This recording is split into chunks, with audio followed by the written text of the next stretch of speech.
Chapter 489. When Tang Zheng heard this, he carefully looked and found that it was indeed the case. The people from Li Palace were all women, and these were all tall and sturdy men. It seems that you have found a helper. I am not your opponent, so of course I need to find a helper. This time my helper is not simple. Li Xiaotian proudly said. Just as he finished speaking, a person walked over. Tang Zheng's pupils shrank as he stared at the person and coldly said, "Xing Feng, it's you?" Li Xiaotian was actually working with the dragon group. This was really unexpected. Tang Zheng, I know that you definitely still have the life-continuing pill. Hand it over and we can let you go.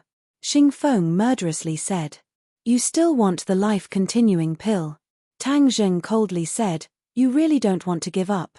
Tang Zheng, going against the dragon group is going against the country. You are digging your own grave. Your words sound dignified and even better than singing. But what qualifications do you have to represent the country? Don't talk to me about these useless things. It is you guys who want to go against me and not me who wants to go against you. If you want to use your strength to bully the weak, then let's see if you are strong enough.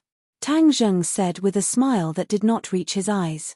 Li Xiaotian coldly watched from the side. Seeing that Tang Zheng was unyielding, he could not help but clap his hands and said with a smile, "You really have spirit. Strong, strong. Since it is like this, then what are you waiting for?" Finished speaking, Li Xiaotian stood up and took a few steps back. Xing Feng did not say anything and waved his hand. In an instant, Tang Zheng and Huang Xiang were surrounded by layers upon layers of people. You want to attack me from 10,000 meters up in the air? You guys are dreaming. Tang Zheng jokingly said. It is because we are 10,000 meters up in the air that you have nowhere to hide and nowhere to run. Xing Feng proudly said. With the previous experience, Xing Feng had clearly learned his lesson. Is that so? Tang Zheng did not comment. Do it. Xing Feng waved his hand, and more than 10 guns were pointed at Tang Zheng and Huang Xiang. I know you're not afraid of ordinary guns. Have a taste of the power of these guns. Tang Zheng felt a chill in his heart. These guns were definitely not ordinary guns. He did not dare to be careless and waited for them. Bang bang bang. The other party pulled the triggers together, and bullets shot out from the muzzles. Before the bullets hit Tang Zheng, they exploded, and the air seemed to freeze. Tang Zheng's expression suddenly changed. He shouted "Be careful" and pushed out both of his palms.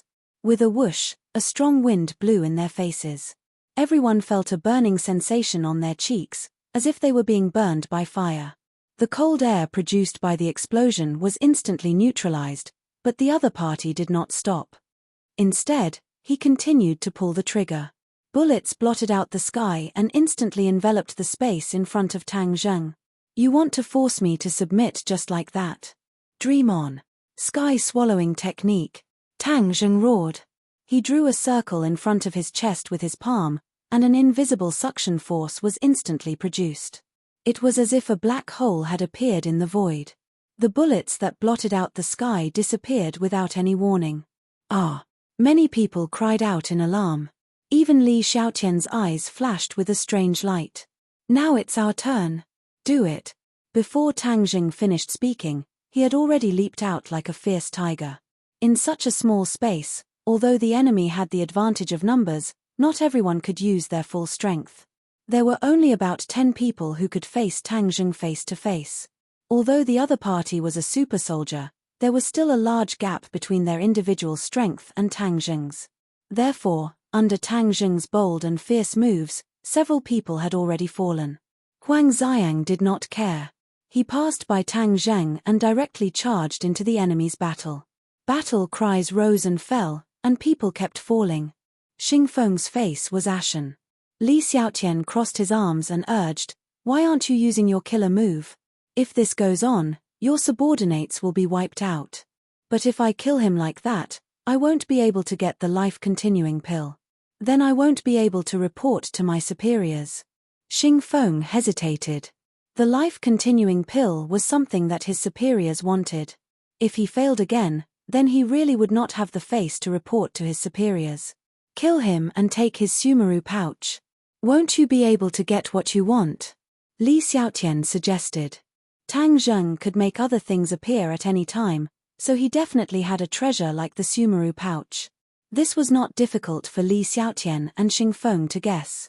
Okay, kill him. Xingfeng was also rather envious of the mysterious Four Symbols Venerable One. The life-continuing pill could be handed over to the higher-ups, but if the Four Symbols Venerable One could keep it for his own use, then he could safely make up for his lack of strength. Seeing that Xingfeng's killing intent had been aroused, the corner of Li Xiaotian's mouth curled up, and he sneered in his heart. Idiot, I have my heaven-shocking bow and shooting sun arrows in my Sumeru pouch, how could I let you off so easily? Open the cabin door. Xingfeng ordered loudly. With a bang, the cabin door opened, and a strong suction force was produced. The things inside the cabin flew out of the cabin, and flew 10,000 meters into the air.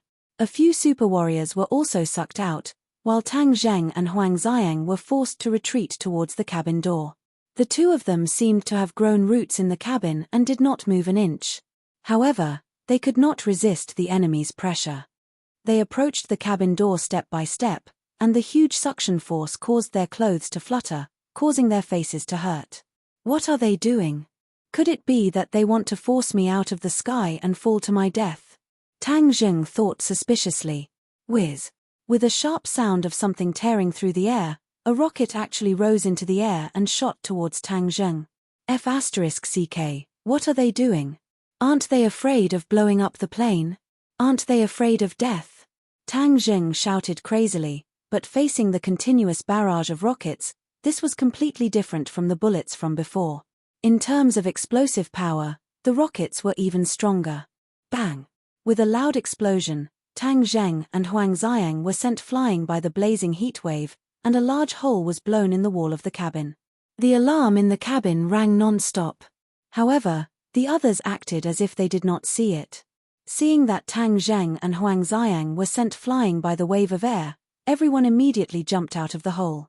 What the hell are they doing? Are they really not afraid of death? Tang Zheng was dumbstruck. The other party's actions were completely out of his expectations. But soon, Tang Zheng's question was answered, because two flames spurted out from the feet of each super soldier, and their bodies were suspended in mid-air. So they have special equipment. No wonder they are so fearless. Are they bullying me because I don't have any equipment? Are they planning to fall to my death? Tang Zheng felt the wind blowing in his ears. The feeling of weightlessness was a test of one's mental and physical endurance. However, Tang Zheng did not panic. When he saw the pursuers diving down without holding back, he calmly took out the dragon-trapping lasso. The dragon-trapping lasso was like an extension of his arm, easily binding a few super soldiers. With a few cracking sounds, the equipment on their legs was destroyed by the dragon-trapping lasso, and then these guys without wings quickly fell down, their screams echoing through the sky. Tang Zheng sneered. He thought that these super soldiers were really not afraid of death, but it turned out that they knew fear even without equipment. The only person who was not afraid was Huang Xiang. His eyes were wide open as he fell uncontrollably. However, he did not panic, and there was not even the slightest fluctuation in his eyes. Tang Zheng glanced at him and shouted, "Don't just watch, attack the enemy." Huang Xiang's body suddenly froze for a moment, the ghost head blade slashed out in the air, and a person was directly killed by the blade, turning into a rain of blood. Missiles, lock onto him. With Xingfeng's order, a pocket-sized missile launcher rose from the shoulders of a few super soldiers. Swoosh swoosh. The missile followed a strange path and flew towards Tang Zheng. Tang Zheng was in mid-air and had nowhere to relay the missile. Seeing a missile flying towards him, he immediately took out his heaven-shocking bow and sun-shooting arrow. With a whoosh, a shooting sun arrow hit the missile.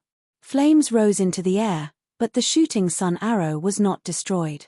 It only had its attack power reduced and flew to the side.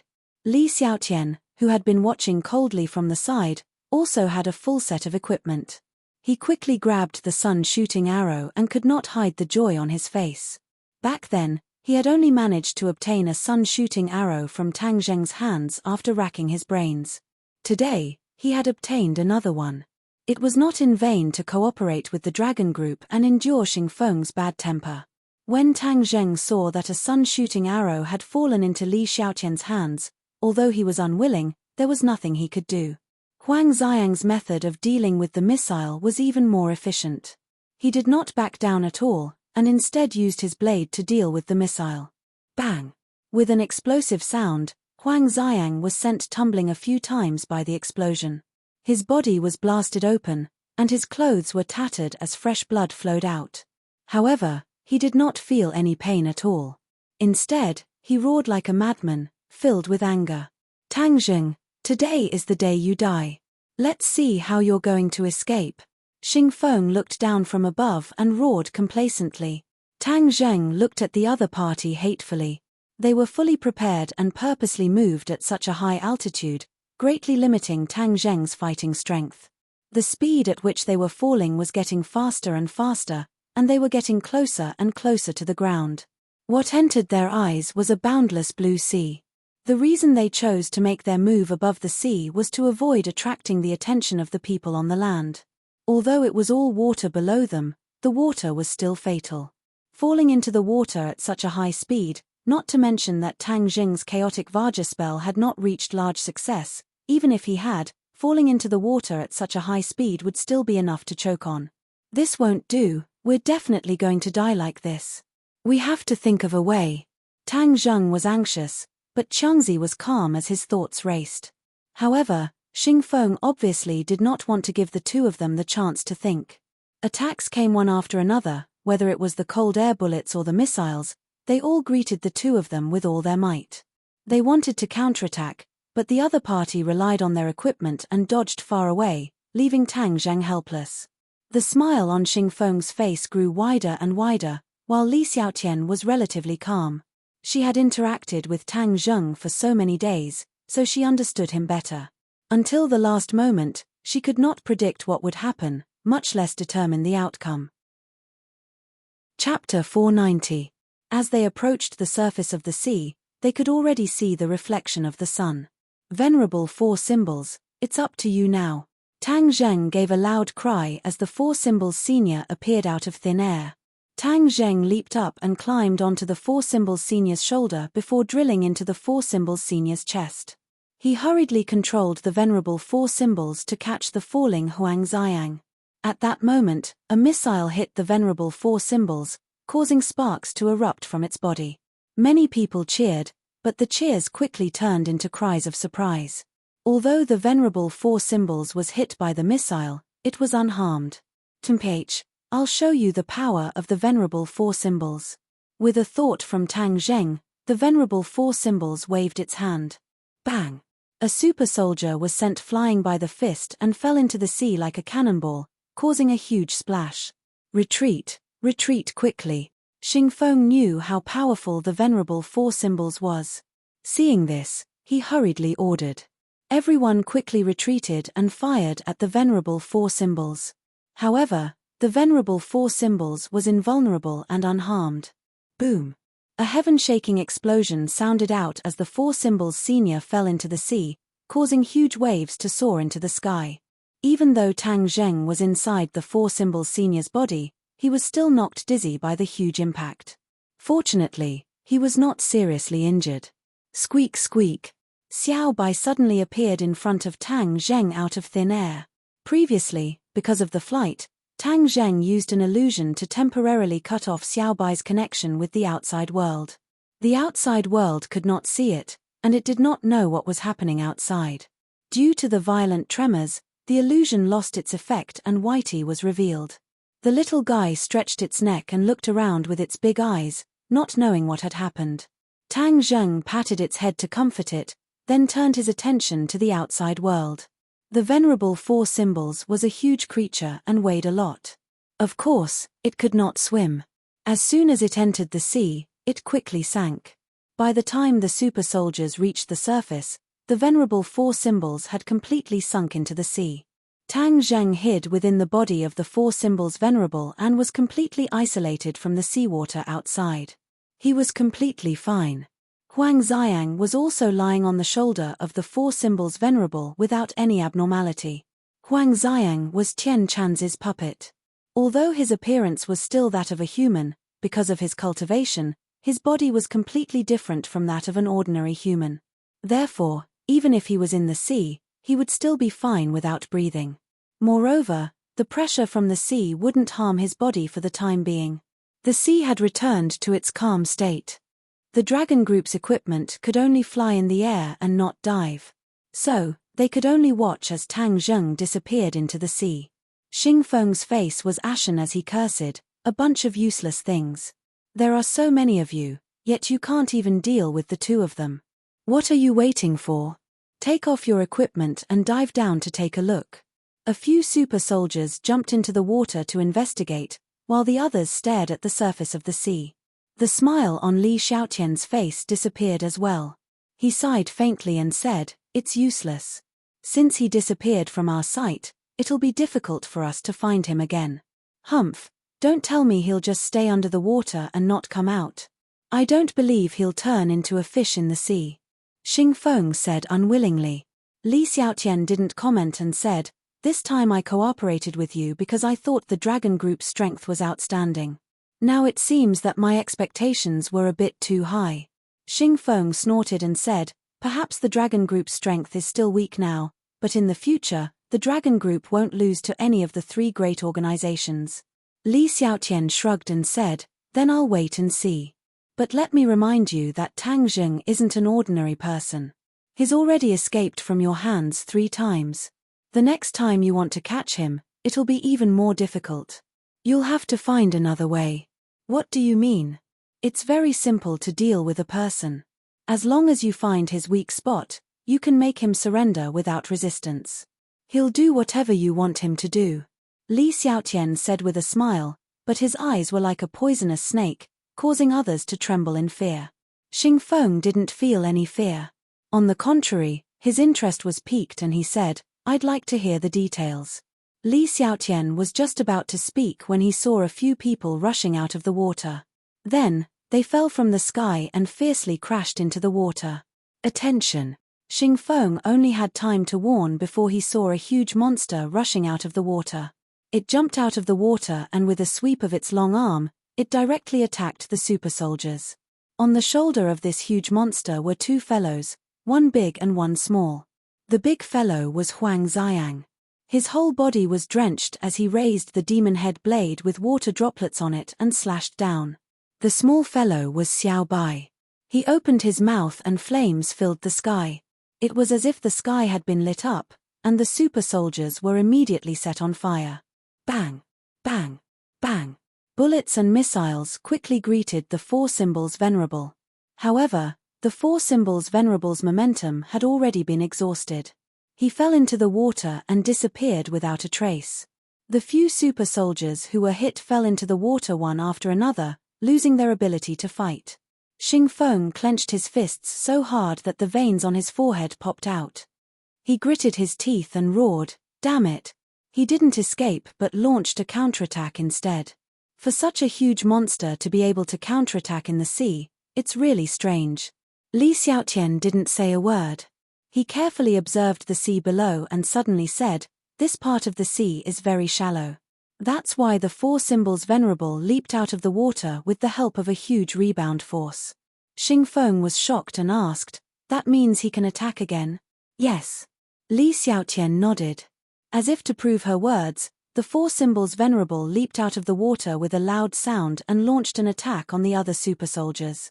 These super soldiers were completely wiped out again. Xing Feng was so angry that he cried out, "Are you all blind? Don't you know how to dodge? Hurry up and take to the air. Get out of his attack range." The remaining super soldiers all took to the air and looked down at the sea from a height of over 1,000 meters. Not long after, the 4 symbols venerable leaped out of the sea again.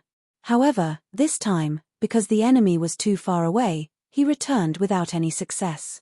Seeing the 4 symbols venerable swagger into the sea, Xing Feng gritted his teeth and said, "You mentioned a weakness just now.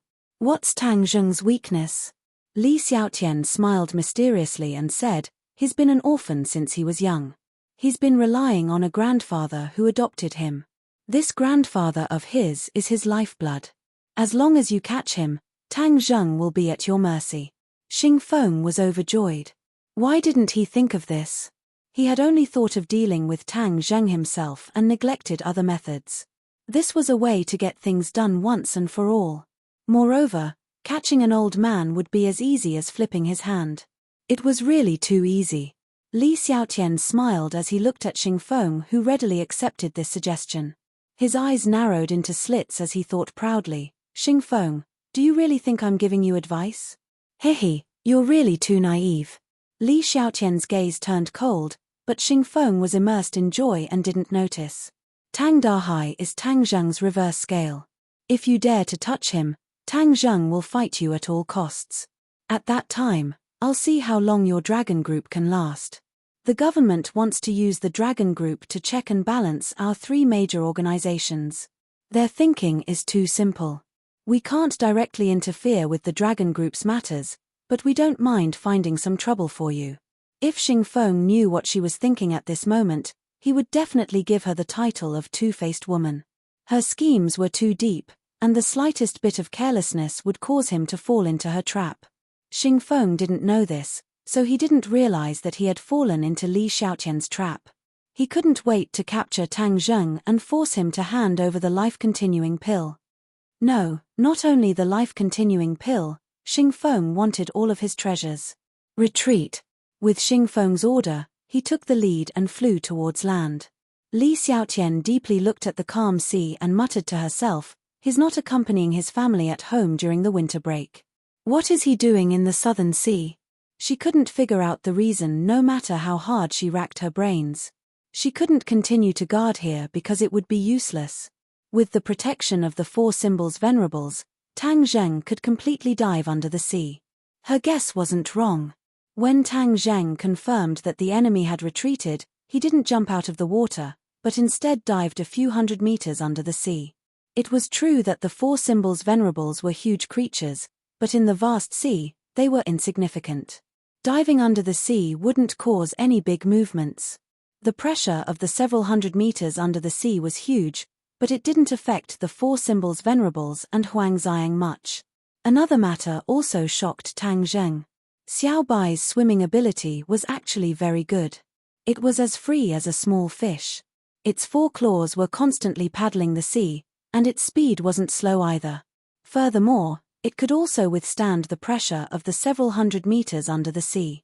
From time to time, it would spit out a few small bubbles. It was very cute.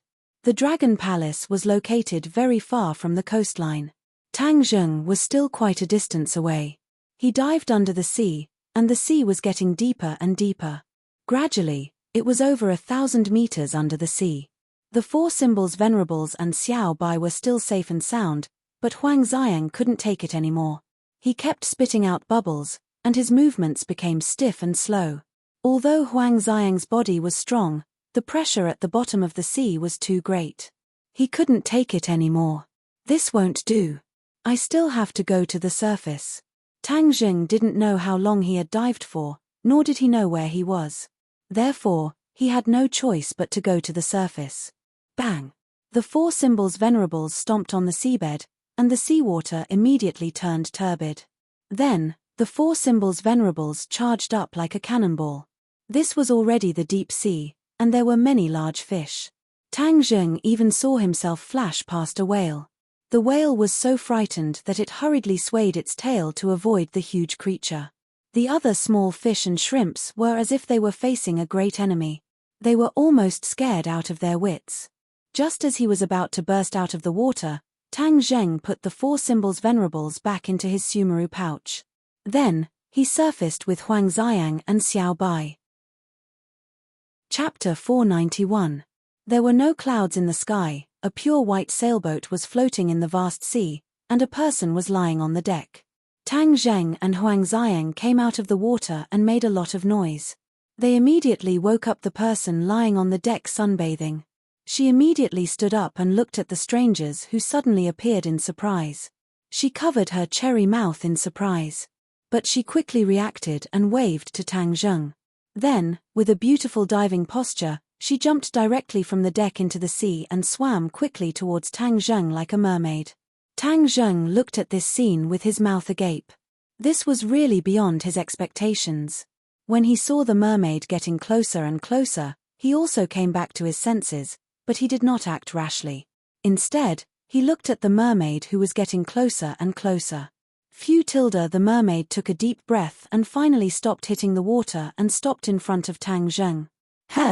You didn't drown? She did not speak in Hua Xia language, but in English. Fortunately, Tang Zheng's English is good and he understood. We didn't drown, Tang Zheng said. Then why are you in the sea? She asked with her big round eyes. Tang Zheng stared at the other party without blinking. The other party was indeed a famous mermaid.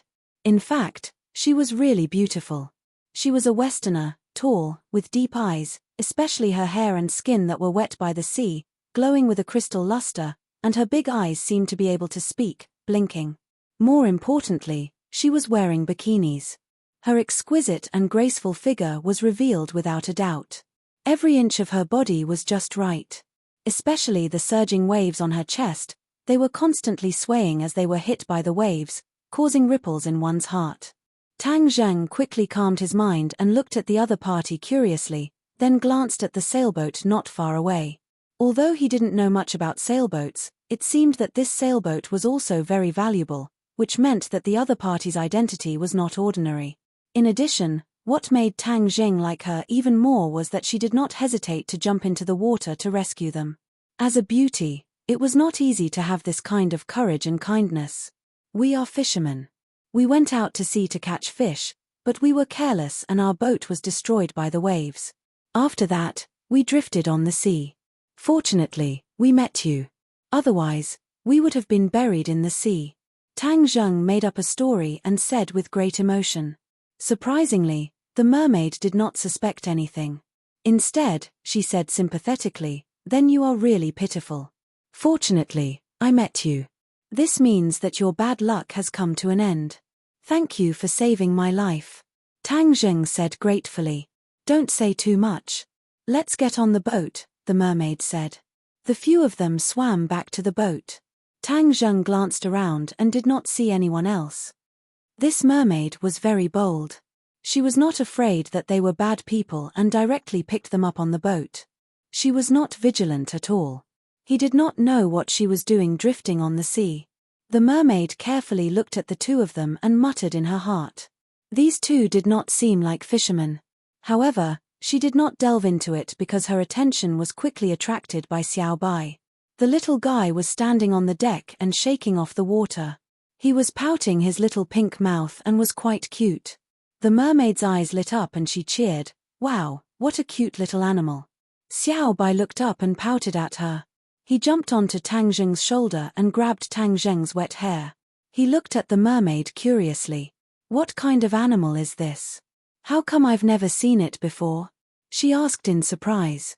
Tang Zheng looked at her in surprise. When other people saw Xiao Bai at first glance, they would treat it as an ordinary puppy. Only she did not classify Xiao Bai as a puppy. "He's called Xiao Bai.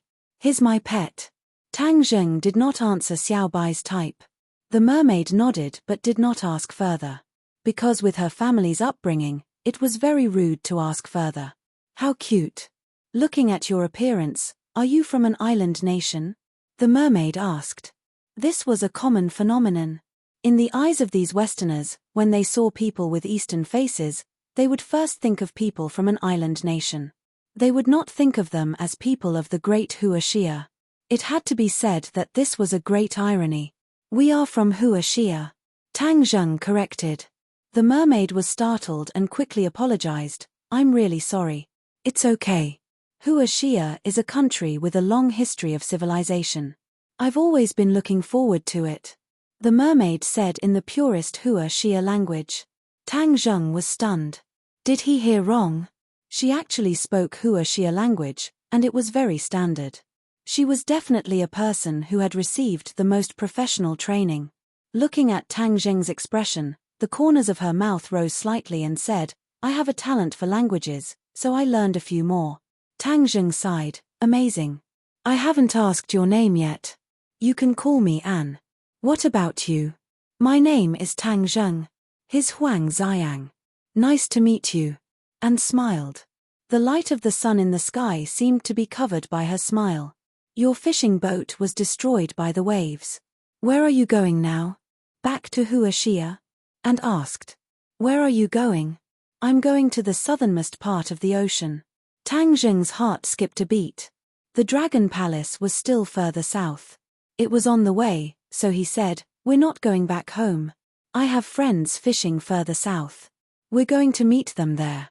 And said happily, really? That's great. Then we can go together. That way we won't be lonely on the way. Tang Zheng couldn't help but laugh. This mermaid was too gullible. He casually made up a reason, and she actually believed it. It seemed that she was inexperienced and didn't have much social experience. This was for the best. Tang Zheng also didn't have to be careful. The two sides chatted for a while. Tang Zheng gradually understood that this mermaid had a strong sense of adventure. She was actually sailing around the world alone. Tang Zheng was flabbergasted. Her guts were simply too big. Not to mention encountering bad people, even if there were all kinds of big waves, it would be filled with unknown risks. Her family was actually willing to let her take this risk. In addition, she wasn't from the Western Empire as Tang Zheng thought. She came from a small country on the European continent with a long history, Sweden. The largest country on the European continent was the Atlantic Empire, but there were other scattered small countries, and Sweden was one of them. Sweden had a long history and still retained the royal system. Although it was a small country, its economy was quite extraordinary, and kept asking about Huashia's local conditions and customs. She seemed to be very interested in Huashia. In addition, the knowledge revealed in her words made Tang Zheng secretly admire her. From astronomy to geography, even literature, art, history, and philosophy, she was quite accomplished in all of them. Moreover, she was very familiar with a lot of uncommon knowledge, many of which were things that Tang Zheng had never heard of before, causing him to be flabbergasted and suddenly enlightened. Her family must be either rich or noble, otherwise it would be impossible for them to nurture such an outstanding talent. Moreover, the aura she exudes is the true aura of a noble. Her every move seems casual, but in reality, it has a deep meaning. Tang Zheng muttered in his heart. And was completely different from the nouveau riche second generation in the country. Everything she showed made Tang Zheng look at her in a new light. And arranged cabins for the two of them and then quietly sailed the sailboat. Tang Zheng had nothing to do, so he sat on the deck and watched the clouds and the sea scenery. After a day of sailing, they came to a deeper part of the ocean. There were no clouds for thousands of miles, and the wind was calm. It was as if they were gliding on a mirror, making them feel relaxed and happy. Tang Zheng experienced the scenery of the ocean and was intoxicated by it. Annie would occasionally exchange a few words with him and introduce knowledge of the ocean to him, which greatly benefited him. Suddenly, 3 speedboats appeared on the surface of the sea and quickly sailed toward the sailboat. Why are there these small speedboats in the middle of the sea? What are they doing? Tang Zheng muttered in his heart. And obviously also noticed the other party. She walked out of the cockpit and stood on the deck to look. Who are they? Tang Zheng asked curiously, and shook her head. I don't know. I've never encountered such a situation before. As they spoke, the speedboats arrived in front of the sailboat and slowed down. The speedboats surrounded the sailboat from front to back. Tang Zheng's pupils shrank. He clearly saw the people on the speedboats. They didn't come with good intentions. These people were all carrying guns, ammunition, and other weapons. And walked to the side of the boat and looked at the other party. What do you want? She asked. Haha, we're going to be rich this time. This lady is obviously not an ordinary person. You'll definitely get a lot of ransom money. A thin man with buck teeth laughed and spoke in English. Tang Zheng and frowned at the same time. And angrily said, Who are you people? Pirates, the man with buck teeth said proudly. Tang Zheng's head thumped. The outside world had always said that the sea at the southern end of the ocean wasn't peaceful.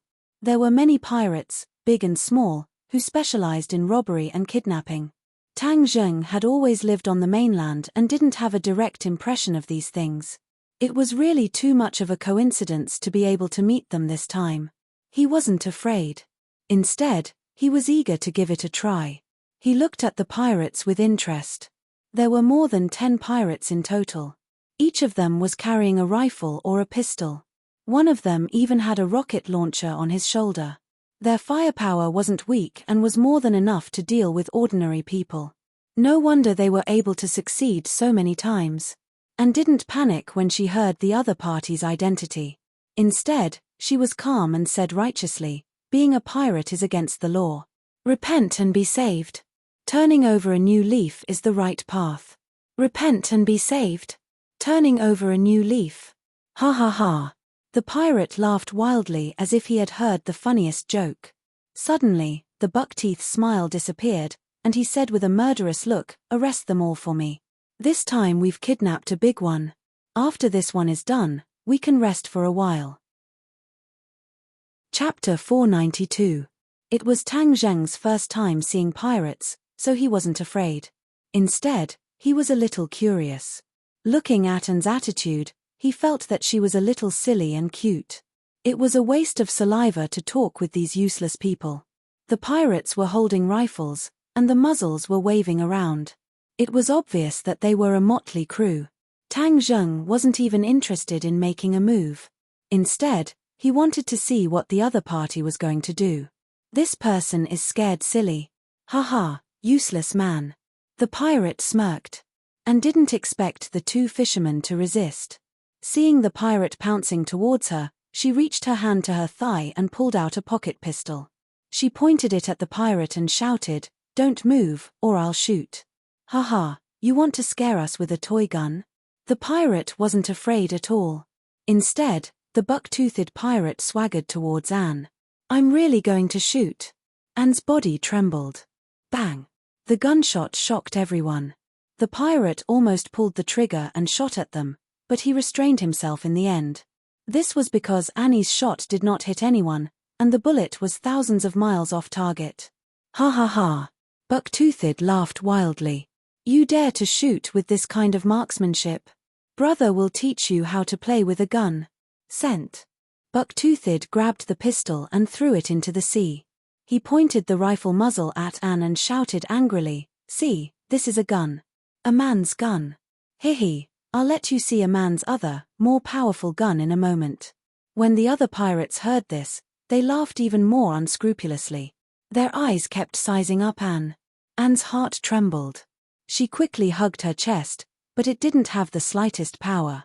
Instead, it looked delicate and pitiful, causing ripples in people's hearts. "Tie them up." Several pirates hurriedly tied the 3 people up with ropes. Tang Zheng and Huang Xiang didn't resist because Tang Zheng had a new idea. These pirates weren't good people. They had burned, killed, and plundered countless times. Since he had encountered them today, it was their bad luck. If he could get rid of these guys while he was at it, he would be doing a good deed. Pirates were a group of people, and it was impossible for there to be only a few of them. Therefore, Tang Zheng was prepared to pretend to be a hostage and infiltrate the pirate's base, then remove this malignant tumor in one fell swoop. "There's a puppy here. We'll have dog meat tonight," Buckteeth shouted excitedly when he saw Xiao Bai. "Capture him." Xiao Bai opened his mouth to protest but was stopped by Tang Zheng's gaze. However, when he saw the pirate approaching with a knife, Xiao Bai did not sit still. He jumped into the sea and disappeared. Sigh, what bad luck. That little bastard is actually so smart. He escaped. Jumping into this boundless sea means certain death, so it would be better to make us a side dish, Buckteeth said regretfully. Tang Zheng was not worried about Xiao Bai, because he saw a white figure falling into the ship from afar. "This ship is high-grade goods. We really got a big fish this time," the pirate said excitedly as he looked around and knocked on the side of the ship. "This ship is yours, right, little girl?" Buckteeth asked Anne. "It's mine." "Then who are they?" "Looking at them, it's obvious they're not with you. Their clothes are also shabby, so it's obvious they don't have much money. It's better to just push them into the sea," Buckteeth said fiercely. "Stop, they're my friends. If you dare to touch them, don't think of getting a penny," and shouted to stop him. Tang Zheng's heart skipped a beat. This mermaid is quite loyal. Hee, so you must be very rich. How much can you pay to redeem your lives? Buckteeth licked his lips and asked expectantly. How much do you want? And raised her head and asked. When the pirates heard this, their eyes lit up. When Tang Zheng saw this, he sighed inwardly. This mermaid really didn't have much social experience. Wouldn't it seem like he was a big piece of fat meat if she said that? These pirates wouldn't let her go so easily and would even ask for an exorbitant price. 50 million. Buckteeth stretched out a hand and said excitedly and nervously. This price tag was already very high because it was equivalent to $300 million in Huashia dollars. This was truly an exorbitant price tag. No problem. Unexpectedly, and agreed without even blinking. Buckteeth's expression clearly became more excited. He thought to himself that the price he offered was too low for the other party to agree so readily. However, he didn't immediately increase the price. The people were in his hands, so it wouldn't be too late to increase the price after the 50 million arrived. Tang Zheng sighed inwardly. This was going to be troublesome. If she hadn't met him, he was afraid this mermaid would really be out of luck. The sailboat and speedboat rode the wind and broke through the waves.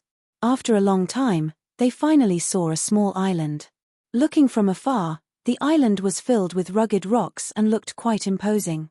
There's actually such a treasure land in the middle of the sea. These pirates really picked up a treasure. Tang Zheng only took a glance from afar and discovered that this was a place that was easy to defend and difficult to attack.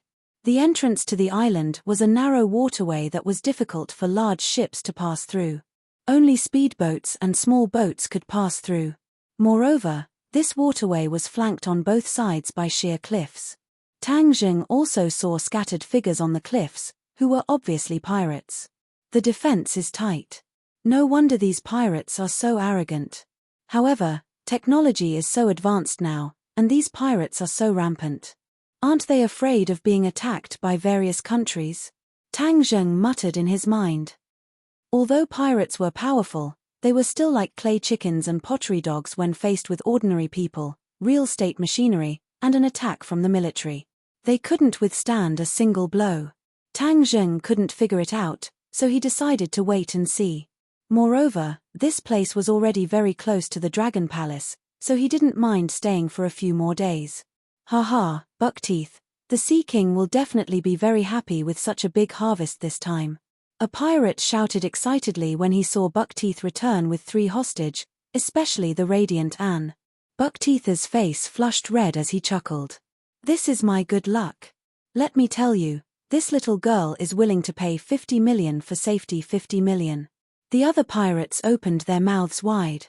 This was really a big deal, and they all stared at Anne like a tiger eyeing its prey. And wasn't afraid at all. She raised her head like a proud princess and looked at the pirates with disdain. She muttered to herself, a group of pathetic people who let their hearts fall into depravity because of money. Tang Zheng smiled bitterly. This mermaid was not only stupid because of money, but she was also a bit of a clean freak. Let's go and see the Sea King. Buckteeth kicked Tang Zheng's leg and cursed. Tang Zheng's face flashed with anger. Buckteeth, you just wait. You dare to kick me? I'll make you suffer later. In the center of the island, hidden among many tropical plants, a stone building was particularly eye-catching. Tang Zheng saw it from afar. This is the residence of the Sea King. This Sea King is the leader of this group of pirates. Tang Zheng pondered. Creak. 2 dark pirates pulled open a huge stone door, and Buckteeth led the 3 of them in. The floor was paved with stone slabs, and the air was filled with the smell of the salty sea breeze. The light was somewhat dim. A big man sat boldly on a huge throne. This big man had a full beard and was muscular. He was bare-chested and only wore a pair of shorts on his lower body. His skin was dark, and his eyes were bright and full of expression. 2 Western beauties sat on the armrests on both sides of the throne. Only a few pieces of gauze covered their bodies, so they were almost naked. In any case, Tang Zheng could clearly see their body parts under the gauze. However, these 2 Western beauties had dull expressions, as if they were walking corpses without souls. Buckteeth, how was the harvest this time? The Sea King asked. Buckteeth knelt before the Sea King and said respectfully, Sea King, The harvest this time was quite bountiful. We caught a big hostage, and this woman agreed to pay 50 million to redeem herself. The Sea King's gaze turned and fixed on Anne. He couldn't hide his pleasant surprise and said, "Haha, what a stunning beauty." After saying that, he impatiently stood up and casually threw the two beauties beside him to the ground. Then, he strode toward Anne. And subconsciously took a step back and shouted, "What are you doing?" The Sea King grabbed Anne into his arms and said with an evil smile, "I've never seen such a stunning beauty before. Buckteeth, you've done a great service this time." Buckteeth was unable to restrain his joy. "Get lost. If you dare touch me, you won't get a single cent," and loudly shouted to stop him. The Sea King's hand subconsciously stopped and released Anne. He laughed mischievously and said, "Don't worry, I'm a very trustworthy businessman. As long as you give me the money, I definitely won't touch you." And heaved a sigh of relief, and some color returned to her pale cheeks. Tang Jing secretly shook his head. This silly girl actually believed this pirate leader. If she could believe his words, then pigs could fly. The Sea King's gaze roamed over Annie's body as he thought to himself, "Beauty, when your money arrives, I'll slowly enjoy you." Getting both the person and the money at the same time, that's the style of the Sea King, haha. Make the call and transfer the money. The Sea King handed a satellite phone to Anne. Annie hurriedly dialed the number, and the call went through immediately. However, the Sea King snatched the phone away and shouted into the phone, "Your relative is in our hands. Prepare to transfer 50 million to us, or I will immediately throw him into the sea to feed the sharks." "Who are you? Why do you have this phone?" A dignified man's voice came from the satellite phone. "Beauty, what's your name?" "He actually doesn't believe me," the Sea King asked. "Anne. And is in our hands. Do you hear me clearly now?" The Sea King said arrogantly. The other party's breathing clearly paused, and then he said in a deep voice, "Let me talk to Anne. We have always complied with our customers' requests. We can satisfy your request." The Sea King handed the phone to Anne's mouth.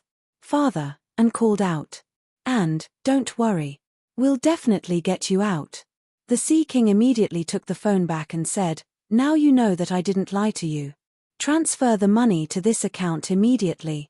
If you don't receive the money within an hour, you won't be able to see your precious daughter again. It's too difficult to gather 50 million in an hour. 6 hours. If I don't see the money in 3 hours, you can just wait to collect the corpse." Chapter 493. The Sea King hung up the phone and didn't immediately make a move on Anne. After all, he hadn't received the ransom yet, so he wasn't in a hurry. "Beauty, you'd better pray that your family will pay as promised. Otherwise, I won't be able to guarantee anything." The Sea King grinned and laughed evilly, and raised her head arrogantly. Although she had become a captive, she didn't put the other party in her eyes at all. She said proudly, "My family will definitely pay." Tang Jing secretly shook his head. This Anne's background wasn't small, but it was obvious that this group of pirates didn't intend to let her go. Even if her family wasn't ordinary, it was impossible to save her in this vast sea. This heavy responsibility could only fall into his hands. However, Tang Jing wasn't in a hurry to make a move. He wanted to play a monkey and see what kind of tricks this group of pirates had up their sleeves. Take them down and lock them up.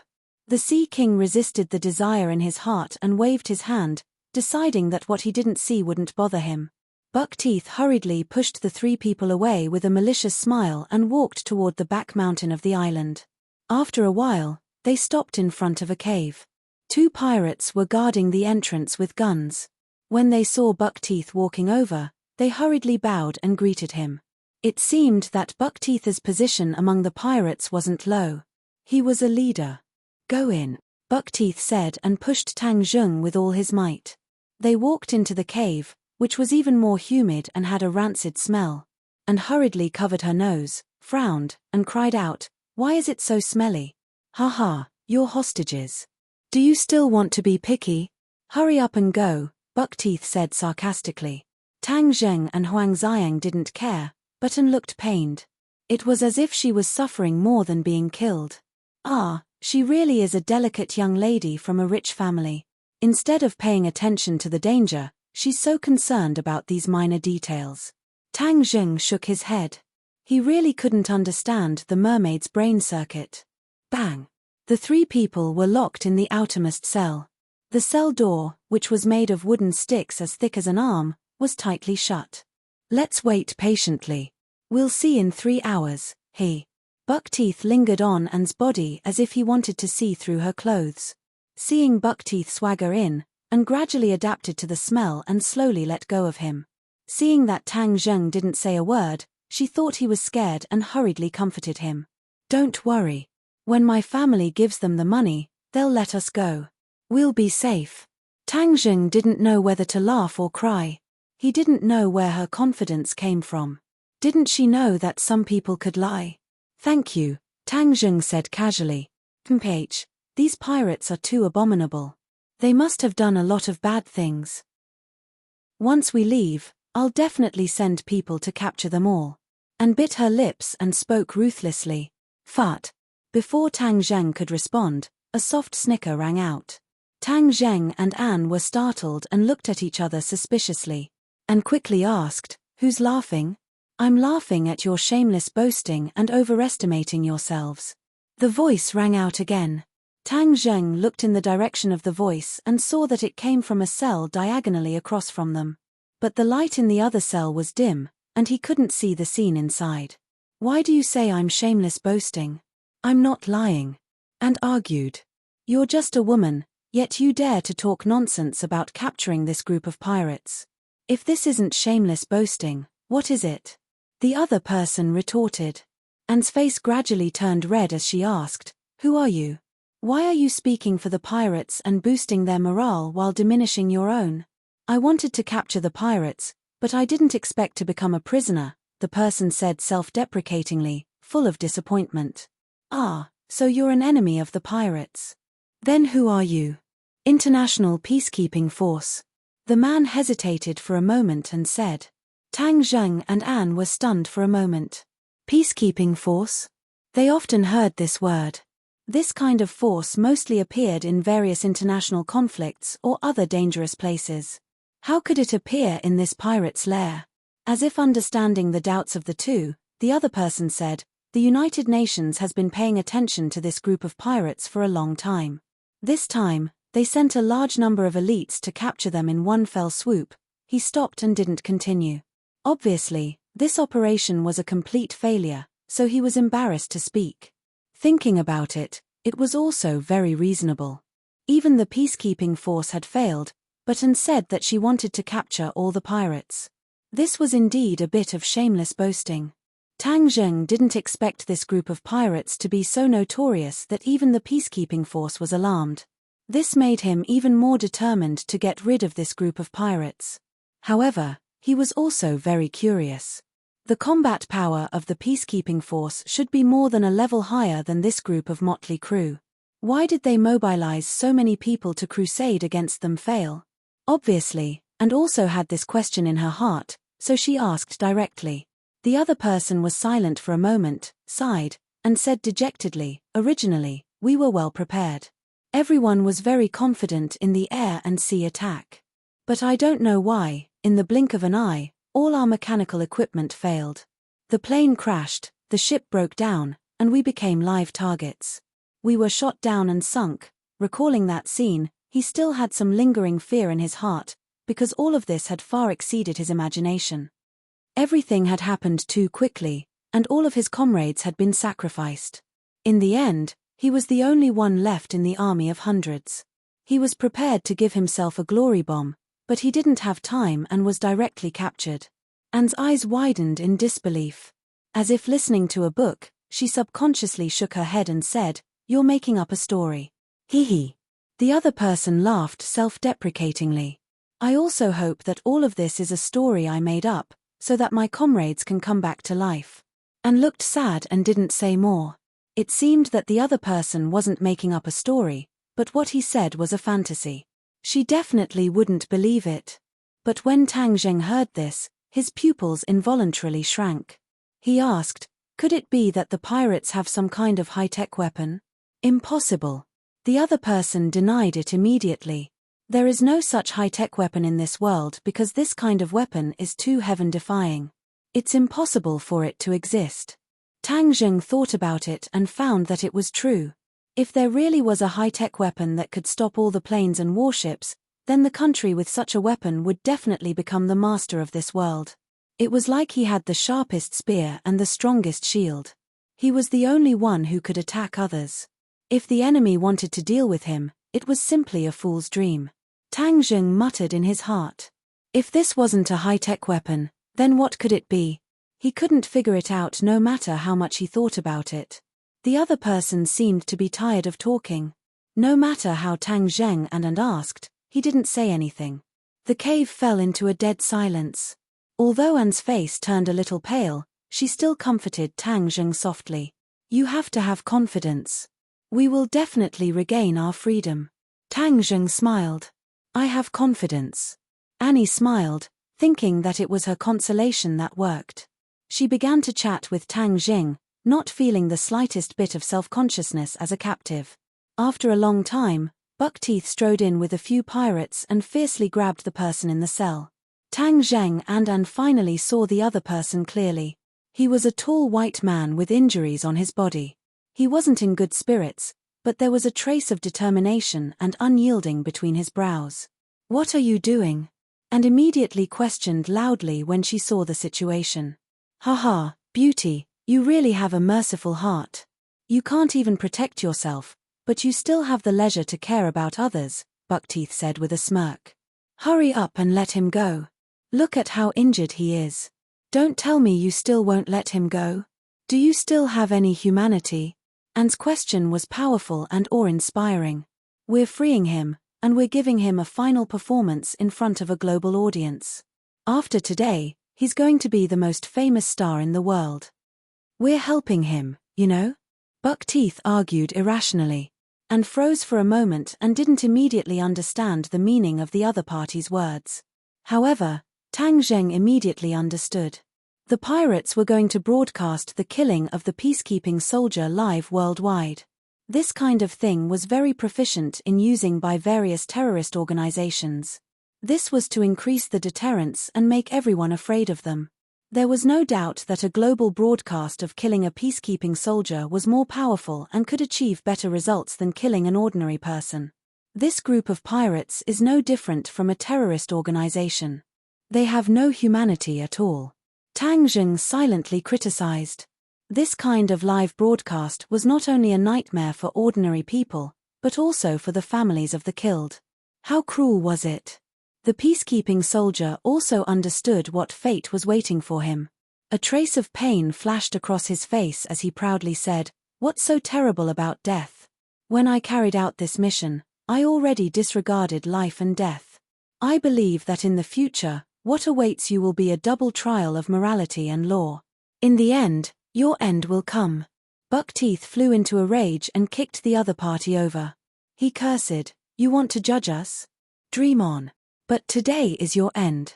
You've already said a few words." After saying that, he waved his hand and several pirates immediately dragged the captive out like a dead dog. "Stop, you're not allowed to leave. I won't allow you to kill anyone." And anxiously stomped her feet and shouted to stop them. "I'll call you the Sea King. I want to tell him that you must let this person go, or else you won't get the ransom." And really threw caution to the wind and didn't even care about her own safety. When Buckteeth heard about money, he immediately stopped and glared angrily at Anne. "What did you say? If you kill him, you won't get the ransom." Chapter 494. The cell door opened, and Buckteeth fiercely escorted Anne out. Seeing this, Tang Zheng hurriedly said, "We also want to watch." Hee, someone actually volunteered to watch the killing. Interesting. Buckteeth looked at Tang Zheng in surprise. Tang Zheng pretended to be timid and smiled. "I want to broaden my horizons." Buckteeth pondered. "Since you're so anxious, I'll kill that peacekeeper later and make you famous. I'll also broadcast it to the world. That way, it'll be even more shocking." Okay, as you wish." They were escorted out of the cave. Anne frowned and glared at Tang Zheng. She scolded him in a low voice, "Why did you get involved? It's very dangerous. A global broadcast? I've never seen it before. It's broadening my horizons, Tang Zheng said with a smile. Anne's frown deepened. She looked at him speechlessly and warned, "Don't talk nonsense later. I must make them give up on such inhumane behavior." Tang Zheng rolled his eyes. "Since you already know they're inhumane, why are you still trying to persuade him? Isn't that playing the lute to a cow?" They were escorted to the Sea King. The Sea King's eyes seemed to sink into Anne's body. He strode over and said, "Miss Anne, your ransom hasn't been paid yet. It's been transferred. It looks like your family won't pay." Anne shook her head firmly. "That's impossible. It's not time yet. Hehe, there's only a few minutes left. However, I don't mind waiting a few more minutes to deal with this annoying guy first." The Sea King shrugged and locked his eyes on his target. "Beza, you're really a lucky guy. Today, I'll make you the focus of the world's attention," the Sea King said maliciously. Beza was the name of this peacekeeper. Hearing this, he wasn't afraid at all and loudly rebuked, "Sea King, you've committed all kinds of crimes. Even the heavens won't obey you. The international community won't let you off. The more arrogant you are now, the faster you'll perish." "Hihi, is that so? Why was your army annihilated? Let me tell you, no matter how many troops you send, I can make sure that none of you return." The Sea King was very confident. Arrogant. Beza spat. He didn't believe it. Tang Zheng did not really believe that the Sea King had the ability to do so. After all, this group of pirates could not be compared to a regular army, especially a peacekeeping force that had gathered many elites. He did not know where the Sea King's confidence came from. The cameras were already set up and connected to the internet. The global live broadcast began. The Sea King swaggered back to his throne and faced the camera. He did not cover his face like the other terrorist organizations. It was as if he was not afraid of exposing his appearance. "Viewers from all over the world, today, I, the Sea King, will bring you a feast of blood and lives. I will show you who the real king of the sea is." The Sea King's opening was simple and straightforward, full of confidence. In today's society, the internet covered the entire world. Therefore, when this live broadcast video was released, it immediately attracted the attention of many people. However, most people treated it as a prank. However, the Sea King did not disappoint the audience. He immediately ordered his subordinates to bring Beza in front of the camera. A gleaming knife was placed on Beza's neck. "Hey, the acting is quite realistic. It's just a claptrap. It's just a clickbait. Yeah, he didn't even cover his face. There isn't such a bold terrorist organization in the world." The audience left comments. Most of them still did not believe it. However, the United Nations was shocked. Ordinary people did not know about Beza's background, but the United Nations was very clear about it. Many people even knew about the encirclement operation against the Sea King not long ago. The United Nations thought that the whole group had been annihilated. They did not expect that there would be a captive. If they killed Beza in front of the entire world, the impact would be unimaginable. The United Nations immediately took action. However, at the same time, they found that a few ships had appeared in the sea. They were moving at full speed towards the island. The Sea King did not know about this, nor did he care. He was focused on the audience's reaction. Seeing that most of them did not believe him, he angrily slapped the seat and said, "You don't believe me, right? Don't worry. You'll believe me in a while. I'll show you the power of the Sea King. However, I have to introduce myself first so that everyone can get to know me. You can call me the Sea King because I am the king of the sea. I'm currently on an island in the middle of the sea. I've named it Sea King Island. This is my base. I announce that from today onwards, all ships that pass through this area will have to pay taxes to me in order to seek my protection." At the same time, Buckteeth opened a sea map. The Sea King drew a large circle on a large area on the map. This meant that this area of the sea would be included in his sphere of influence. Haha, this person is really crazy. The king of the sea is really whimsical. Yeah, and those people are fooling around with him. They're simply idiots. The audience expressed their opinions. "You guys are the idiots. You don't believe me, but I'll make you believe me now. Do you see? This person is Beza. He's the only remaining captive of the United Nations peacekeeping force sent to encircle me. Today, I'm going to kill him in front of the entire world. The Sea King's voice was filled with madness, and his expression gradually became ferocious. Many of the audience saw this and gradually began to believe him. Could this be true? Is this person really so crazy that he's going to kill people on a live broadcast? You'll know if you keep watching. Seeing the audience's reaction, the Sea King's tanned face flushed with pride. Of course, there was no need for Tang Zheng to be the hero and save the beauty. Moreover, the Sea King knew Anne's identity and wouldn't easily make a move against her. This was because he wasn't targeting a person or a family, but an entire country. Other than those anti-human and antisocial terrorists, even a master cultivator like Tang Zheng wouldn't dare to make an enemy of a country. However, a princess of a country sailing around the world by herself. Her courage isn't ordinary. She has a very adventurous spirit. Tang Zheng couldn't help but look at Anne. This princess was really different from the rest. She didn't take the usual path. No wonder your family was willing to pay the 50 million ransom. It's because my price was too low. This price definitely doesn't match the princess's identity, the Sea King said greedily. Then what do you want? Anne asked. Seeing the contempt in Anne's eyes, the Sea King became angry. He rolled his eyes and said with a smirk, since the price is too low, I'll use other things to make up for it. As he spoke, he pinched Anne's chin.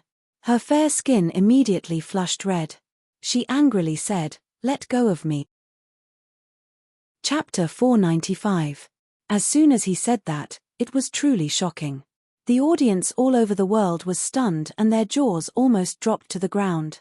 However, looking at the crazed look in the Sea King's eyes, it was obvious that he was not joking. He was really going to do it. Crazy. This was absolute madness. The Sea King was actually going to broadcast to the world what he and Princess Anne were doing. This would undoubtedly become the most explosive news on television and the internet. The dignity of the Swedish royal family would be fatally challenged. This was not a humiliation for a single person, but for an entire country. The audience was boiling, and many people were even directly angry.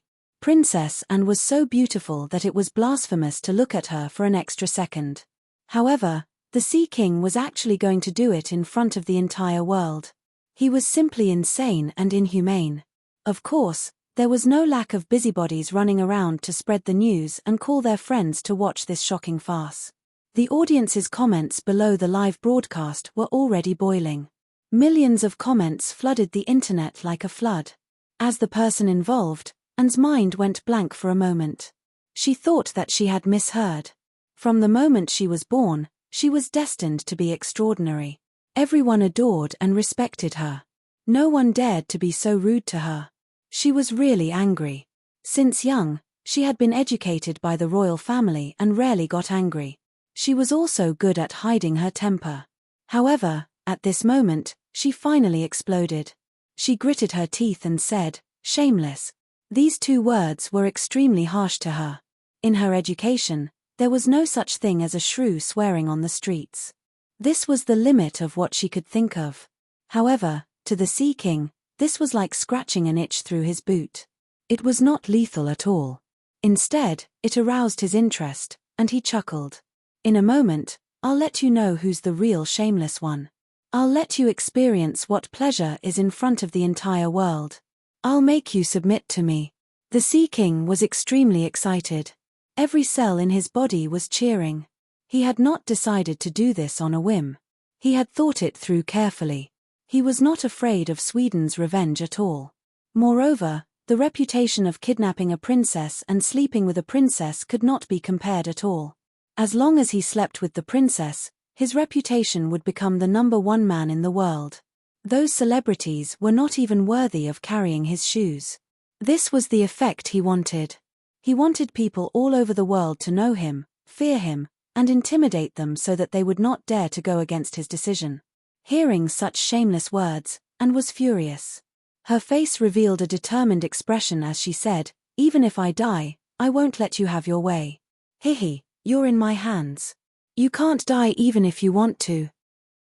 The Sea King grabbed Anne's arm and put his head in front of her face as he sneered. Anne wanted to cry but had no tears. This time, she really couldn't even die. Was she really going to be forced to do that? She couldn't imagine that scene. Tang Zheng had been watching the Sea King's performance with great interest, but he was almost stunned by the Sea King's actions. He was not an ordinary person. He was much bolder than Tang Zheng. He could not help but feel ashamed of his inferiority. Of course, the anger in his heart burned even more. The Sea King no longer had any humanity. Such a person was a scourge in the world. Princess Anne, the audience is still waiting. Let's begin. The Sea King licked his lips and puckered his lips as he bit Anne's face. Damn it, this Sea King is a beast. He actually dared to defile the honorable princess. Yes, he's a scumbag. Sigh, if only I could get intimate with the princess. The audience was in an uproar as more and more comments were left. Seeing this, Tang Zheng immediately prepared to save the damsel in distress. However, before he could do anything, the ground suddenly trembled. Many of the furniture swayed, and the camera tripod tilted and fell to the ground. Ah, what's going on? Yeah, why did the video only capture the lower half of the body? Where's Princess Anne? The camera fell to the ground, and the scene was a mess. The audience began to shout. However, the scene was even more chaotic.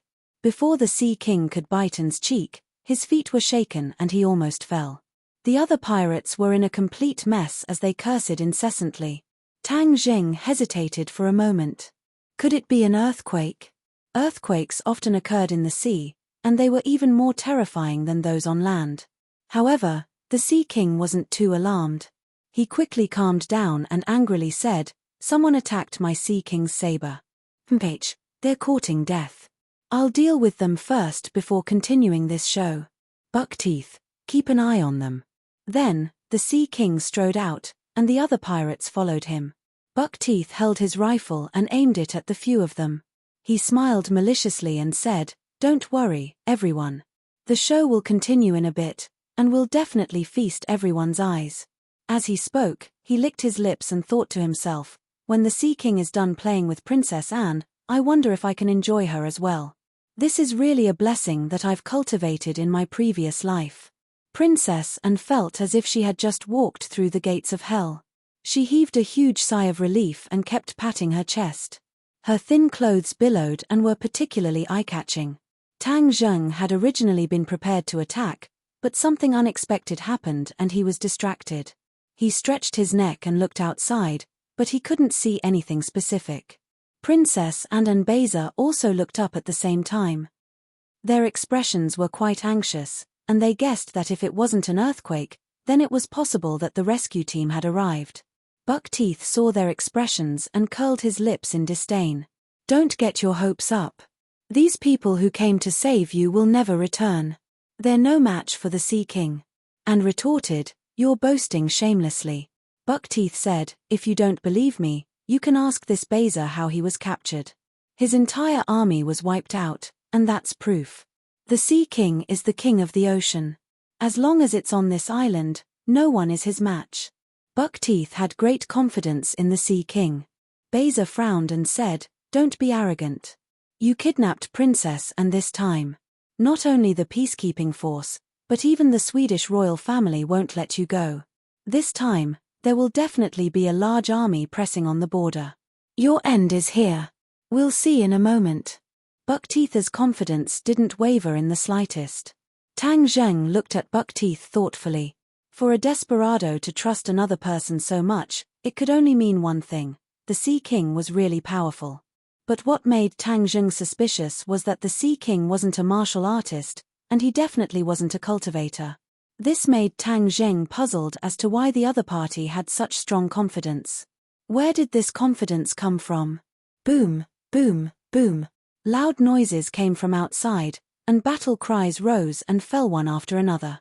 Beza's face lit up and he whispered, "They're fighting. The pirates are finished this time." Princess Anne also showed a look of joy. But Buckteeth was still calm in the face of this change. Instead, his shifty eyes darted around Anne's body. Tang Zheng also didn't act rashly. If the pirates were really finished, then he wouldn't make a move to avoid exposing his skills and causing unnecessary trouble. At this moment, the internet was in an uproar. They didn't know what had happened, but the faint loud noises seemed to indicate something. Many people guessed that the rescue force had arrived. A good show had come to an end before it had even begun, which made many busybodies feel rather regretful. At the highest point of Sea King Island, the Sea King stood there majestically with a group of pirates, looking down at the approaching warships. The strong vibration just now had been caused by the shells fired from the warships, but the pirates were safe and sound. Moreover, a faint curtain of light appeared above them, which wasn't obvious under the strong sunlight. Boom, boom, boom, boom, boom, boom. Another series of cannonballs struck the light screen and exploded one after another. Sea King Island remained unscathed. This curtain of light was like a huge protective cover covering Sea King Island, ensuring its safety and making it impossible for foreign objects to break through. The Sea King looked at the curtain of light confidently with a smile on his face. What peacekeepers and government troops? They're all a piece of cake in front of me, the Sea King. The other pirates echoed, the Sea King unifies the sea and is the true king. After this, let's see who dares to disobey your orders in the future. The Sea King nodded with satisfaction. Sea King, the planes are here. A pirate pointed at several planes whistling in the distance. Then I'll call these planes to take a bath in the sea. The Sea King took out a colorful conch, aimed his lips at it, and blew. Woo-tilda, a melodious sound rang out and drifted into the distance. The other pirates clenched their fists and revealed excited expressions. Rumble. Suddenly, the sea boiled and set off huge waves. At the same time, the planes and warships stopped. The planes fell from the sky and fell straight into the sea, while the warships quietly stopped in the sea, unable to move. Whoosh! A wave soared into the sky and hit the warships directly. The warships immediately cracked, and seawater poured in. The warships quickly sank into the sea. A total of 2 warships were almost instantly broken by the waves and completely lost their power. The people on the warships jumped into the sea, but most of them were drowned by the waves and disappeared without a trace. Send someone to capture a few captives and let the world see my strength, the Sea King ordered. A few pirates rushed to the area where the incident happened in a speedboat. As the waves gradually subsided, only a few figures were left on the surface of the sea. The others had completely sunk into the sea and were nowhere to be found. These people were immediately escorted to the speedboats by the pirates and brought to Sea King Island. The Sea King walked toward the captives proudly. Looking at the frightened expressions of more than 10 captives, he was overjoyed and laughed to the sky. Chapter 496. The old man had a natural affinity and was dressed meticulously. Although he had been soaked in the sea, he still had an extraordinary temperament. The Sea King stared at the old man and thought that this man had an extraordinary temperament. Could he be the King of Sweden, Princess Anne's father? If so, then this fish was even bigger. Bring him here, the Sea King ordered. The pirates immediately grabbed the old man and the other soldiers jumped up and shouted, "Don't touch him." "Hee, I want to touch him." "What can you do?" The Sea King said fiercely as he grabbed the old man's hair. "Sir, please let me go," the old man said politely instead of getting angry. "Hee, look at how anxious they are. Who are you?" The Sea King released the old man. The old man straightened up and tidied his clothes. He bowed slightly to the Sea King and said, "I am the butler of the Swedish royal family, Bruce. I am in charge of liaising with you regarding Princess Anne." The Sea King curled his lips and said disappointedly, "So you are just a servant? How dare you play dumb with me?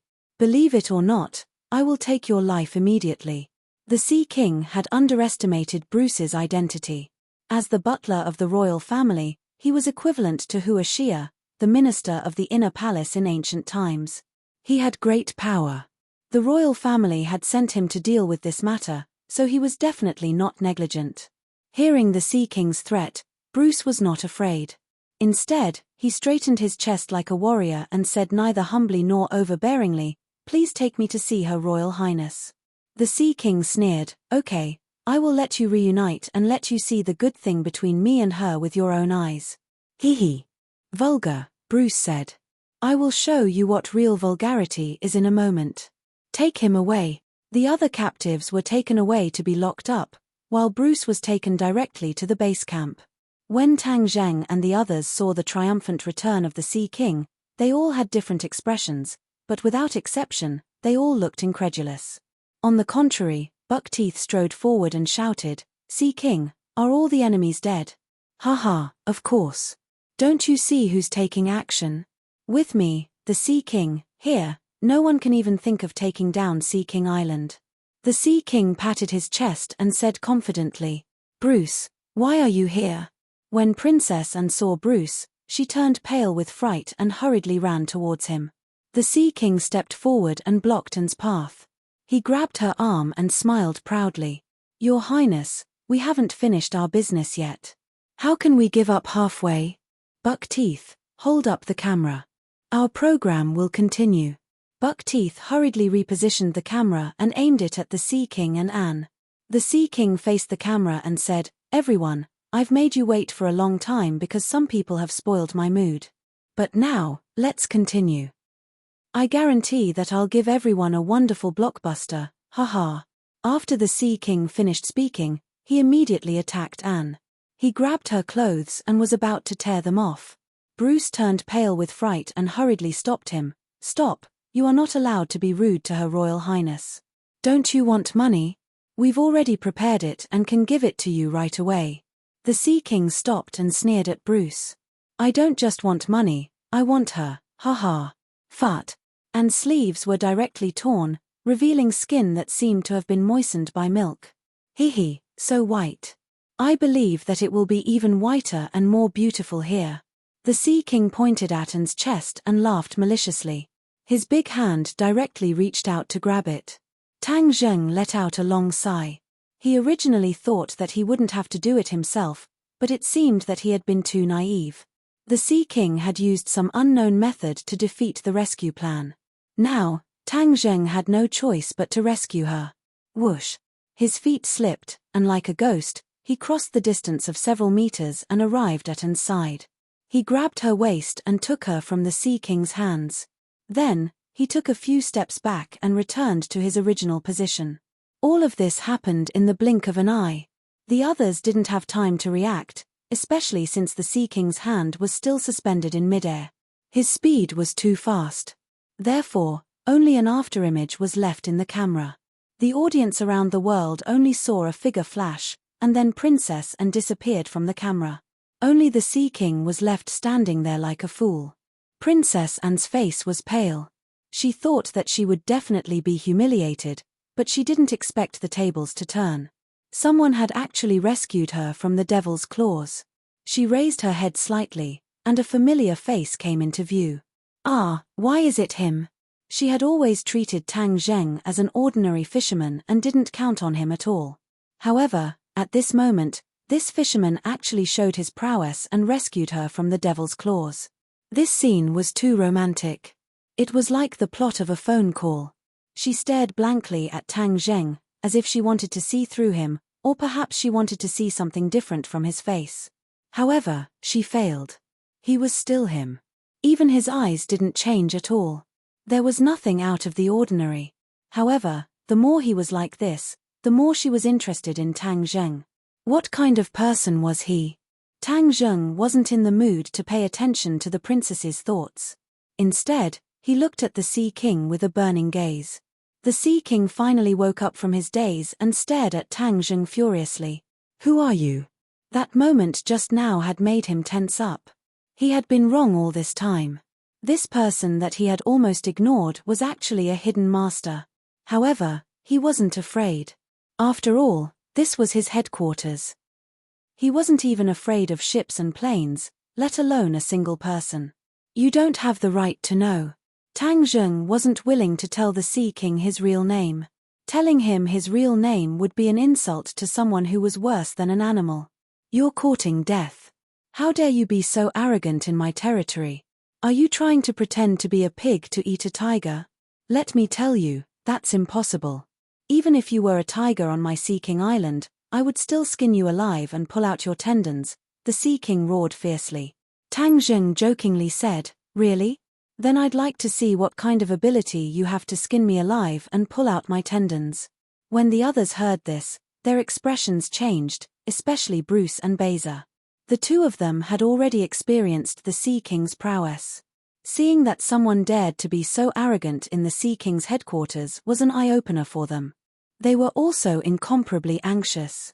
That was because they had pinned all their hopes on Tang Zheng.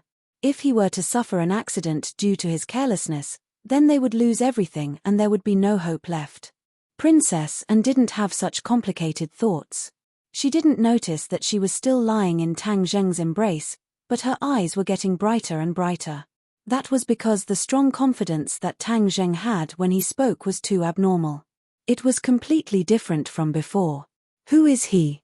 Why didn't he make a move before? Why did he only come to save me when he saw that I was in danger?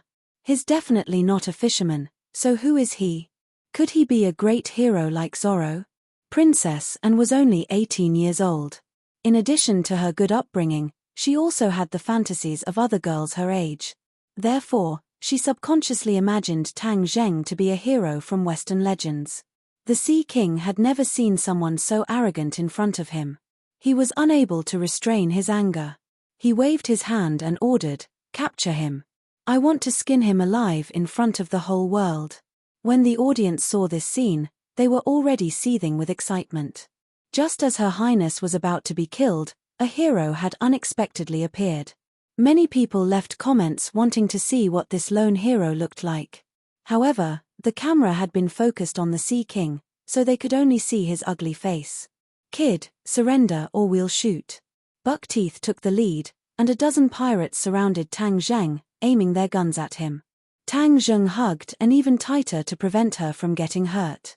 Their bodies were tightly pressed together, and Anne couldn't help but blush. She had never had such intimate contact with the opposite sex in her entire life. However, she wasn't an unreasonable person.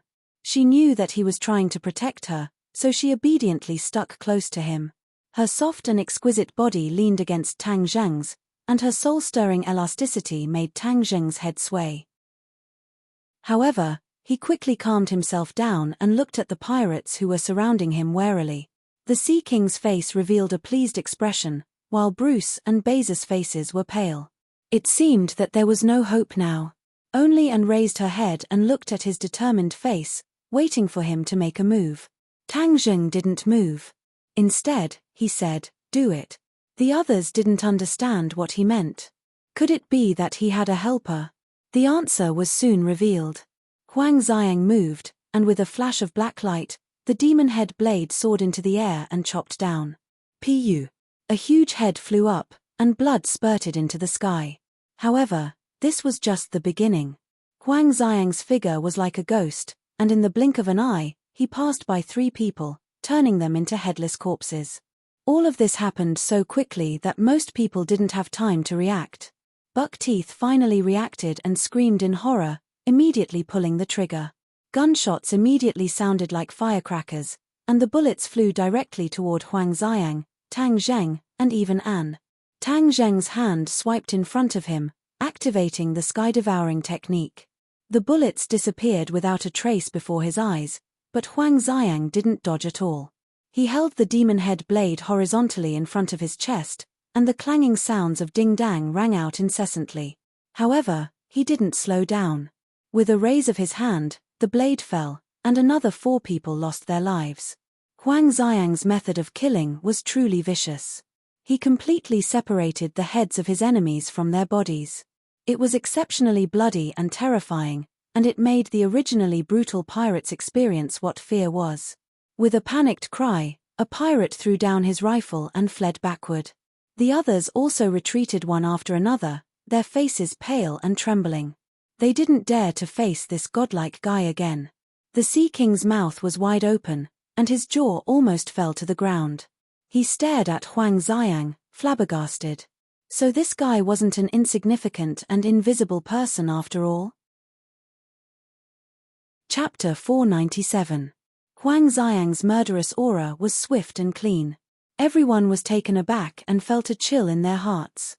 The Sea King's reaction was extremely fast. He quickly jumped back, took out a colorful conch, and began to blow into it. The melodious sound spread far and wide in an instant. Tang Zheng cursed inwardly.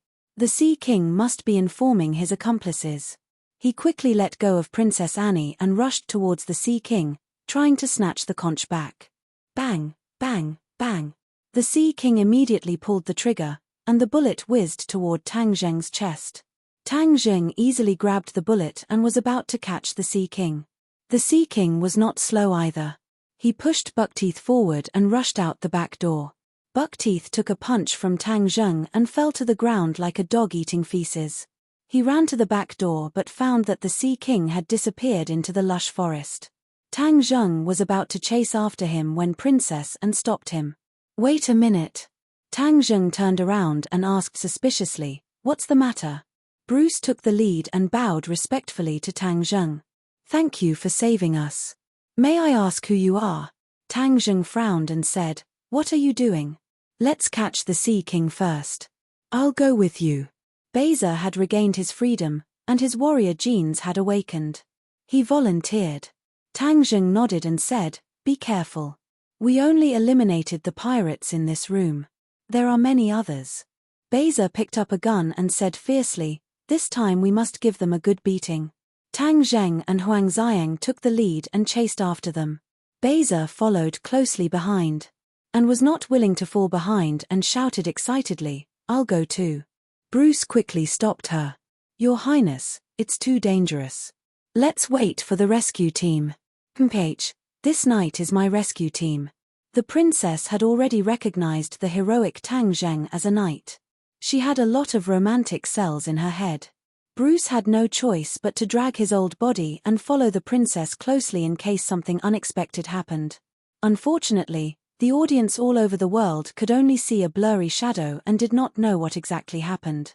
However, one thing was certain, and that was that the situation had taken a turn for the better. A knight had appeared and saved the princess from the demons. At the very least, Her Royal Highness referred to this great hero as a knight.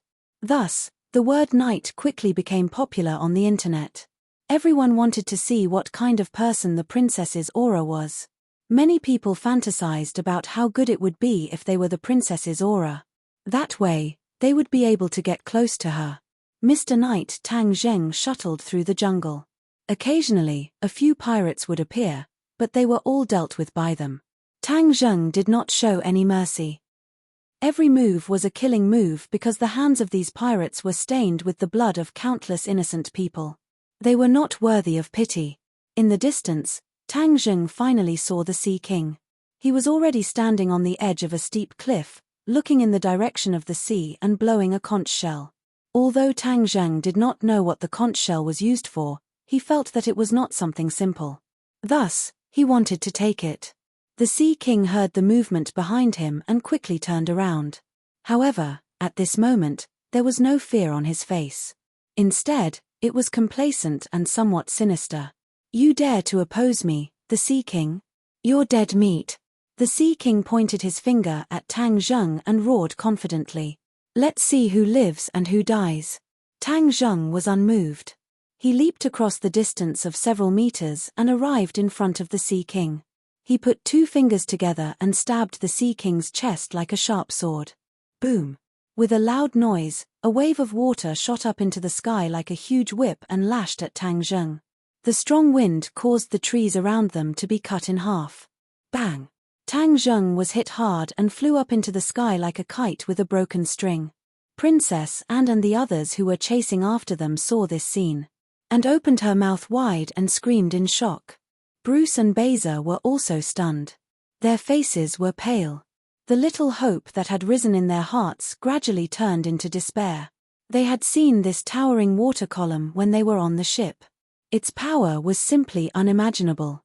Even a ship was cut in half by a water column. How could a person withstand such an attack? Tang Zheng felt that his waist was about to break. He could even hear his bones cracking. This was the result of his carelessness. He thought that the Sea King was at his wits' end. He did not expect a water column to appear out of nowhere. Why would this water column listen to the Sea King's orders? There were too many questions. Tang Zheng did not have so many questions while he was in the air. His survival instinct made him somersault a few times in the air. Then, he did not land. Instead, he straightened his body and stabbed at the water column. Puff! Blood shot up into the sky and mixed with the waves. The waves turned blood red. Then, the waves twisted wildly and fell back into the sea. You've angered the sea god. You're dead. The Sea King was not afraid. Instead, his face revealed a ferocious and crazy expression. Tang Zheng landed steadily and asked coldly, "What sea god?" "You'll know how powerful the sea god is soon." As soon as he finished speaking, a roar came from the sea. Then, 9 water columns shot up into the sky and slapped at Tang Zheng. Tang Zheng jumped away. The water column hit the opposite side and a huge crack appeared. The ground under their feet cracked as if there was an earthquake. They all dodged. This is not seawater. It's a demonic beast. Tang Zheng finally found a clue. There was a trace of demonic aura coming from the water column. Although it was not obvious because of the seawater, it could not escape Tang Zheng, who had dealt with demonic beasts for a long time. This demonic beast's strength was definitely not inferior to the Sky Thunder Cloud beast. Although Tang Zheng had not seen its body, he knew that its size was definitely not ordinary. The others were so scared that they could only open their mouths. 9 water columns shot up into the sky. This scene that violated the laws of physics had a huge impact on them. "Huang Xiang, let's attack together and make it show its true form," Tang Zheng shouted. The two of them rushed out of the cliff, one on the left and one on the right. They directly pounced on the water column. Bang bang! The two of them collided with the water column. Huang Xiang's ghost head blade chopped down on the water pillar, causing blood to flow out, but he stopped his falling body. Tang Zheng directly hugged the water pillar, and punched it again and again, causing the water pillar to splatter everywhere, and blood to spread everywhere. The water column kept twisting, and the water vapor filled the sky. It evaporated in an instant, forming a big fog that completely blocked the two of them and the 9 water columns. The others could not see the situation clearly, and even the Sea King was flabbergasted as he watched this scene. Clearly, Tang Zheng and Huang Xiang's strength had greatly exceeded his expectations. In the past, as long as the sea god was summoned, all difficulties would be solved. All enemies would be turned into ashes in an instant. However, this time, there was obviously an exception. He did not know whether it was a blessing or a curse, and was stunned for a while and said, "Do we need to help?" Beza and Bruce looked at each other and looked at the guns in their hands. They felt a strong sense of powerlessness. In front of an enemy of this level, they seemed to be extra. They could not help at all. They were indeed powerless. Tang Zheng had already put his life on the line. Punch after punch, every punch landed on flesh. Water droplets splashed everywhere, and mist filled the air. After the water column shed its disguise, its true form was finally revealed. It was a huge tentacle. Octopus monster. Tang Zheng recognized the monster's true form at a glance. However, it was not a small octopus on the dining table, but a giant. Each tentacle was 50 meters long, and its head was hidden under the water, so he could not see it clearly. Now that he knew what kind of monster it was, Tang Zheng calmed down. He took out the dragon trapping rope and tied the 2 tentacles together. Huang Xiang also cut off one of the tentacles with a few moves. Roar roar. Strange roars came from the sea below. They were full of anger and killing intent. Tang Zheng was unmoved. He put 2 fingers together and slashed at the tentacle. After a while, the tentacle was full of holes and broke in the middle. In this way, 2 of the 9 tentacles were cut off, and the other 2 were tied up by the dragon trapping rope. There were only 5 tentacles left, and its combat power was greatly reduced. Tang Zheng was enraptured. He shouted, "Huang Xiang, let's work together and kill it for real." Suddenly, the 2 people's attacks became fiercer. However, the octopus monster did not wait for its death. It roared, and the huge suckers on its tentacles glowed. What's going on? Tang Zheng was shocked. He found that there was a huge suction force on the suckers, which seemed to be tearing people's bodies apart. The two people were attracted by the huge suckers and could not move, let alone fight back. Bang bang! The two people were hit by the other two tentacles, and they could not help but show a painful expression. Oh no, I didn't expect this monster to have such a move. If I didn't attack at close range, I wouldn't have been sucked in, and I wouldn't be unable to move. Now, I'm really a fish on the chopping board. The people on the island looked at each other in dismay when they saw the whirlpool churning and the strange roars coming one after another. They did not look good. The Sea King looked proud. He said, "Now you know how powerful I am. Let me tell you, they're dead for sure, and so are you. Princess Anne, I must have you today. My knight will definitely defeat the sea god you mentioned. You're the one who's doomed." And raised her neck, full of confidence. Anne was tall and had long legs. She had a good temperament. At this moment, with her neck raised, she showed a sense of arrogance, which increased her charm and made people's hearts sway. The Sea King licked his lips and found that the pirates under his command were gradually gathering. He waved his hand and ordered in high spirits, "Capture them for me. When the sea god gets rid of the two people, I'll deal with them slowly." Chapter 498. Beza picked up his rifle and shouted at the approaching pirate, "Don't come close, or we will shoot." Bang bang bang, the pirate took the lead and Bruce immediately threw Her Royal Highness to the ground and shouted, "Princess, be careful." Beza immediately pulled the trigger and fired back, and covered Anne and Bruce to find trees to hide. The two sides fought fiercely at a distance of 10 meters, and the situation was worrying. Tang Zheng's situation was also worrying. His face was already red, and the blood in his body seemed to be boiling. It was about to be sucked out of his body by the suction cup, and he would explode and die. On the other side, Huang Xiang's state was almost the same, and he was struggling to hold on. Damn it, I must find a way to resist this attraction. Yes, attraction. Suddenly, Tang Zheng's eyes lit up. "You are not the only one in this world who is attractive. I also have the devouring sky technique." Tang Zheng silently used the Heart Sutra, and his palm immediately produced a huge attraction force, and the air was sucked into the mysterious space in Tang Zheng's palm. Moreover, this attraction force offset the attraction force in the suction cup, and Tang Zheng finally regained his freedom. He kicked the tentacle with his toes and jumped to Huang Xiang's side. Using the same method, he aimed his palm at the suction cup and used the devouring sky technique to completely offset the attraction force. Roar roar. Seeing this scene, the octopus monster let out a series of roars, mixed with shock. "Since you use this kind of attraction force, then I will also use the devouring sky technique. Let's see who is more attractive between us." Tang Zheng frantically ran the devouring sky technique, and his palm pressed on the tentacle, and the tentacle immediately swayed wildly, and it seemed to be aware of the danger. Several other tentacles immediately whipped at Tang Zheng, hoping to drive him away. Tang Zheng wouldn't let go so easily. He ordered Huang Xiang to resist the attack of the other tentacles and concentrate on dealing with one tentacle. Puff. In the face of the devouring sky technique, the octopus monster's attack seemed to be particularly fragile. The tentacle had rapidly cracked at a speed visible to the naked eye, and pieces of flesh fell off directly and were sucked into the mysterious space. In the blink of an eye, one of the tentacles disappeared without a trace. The octopus monster writhed in pain. Waves rose into the air, and a huge whirlpool appeared on the surface of the sea.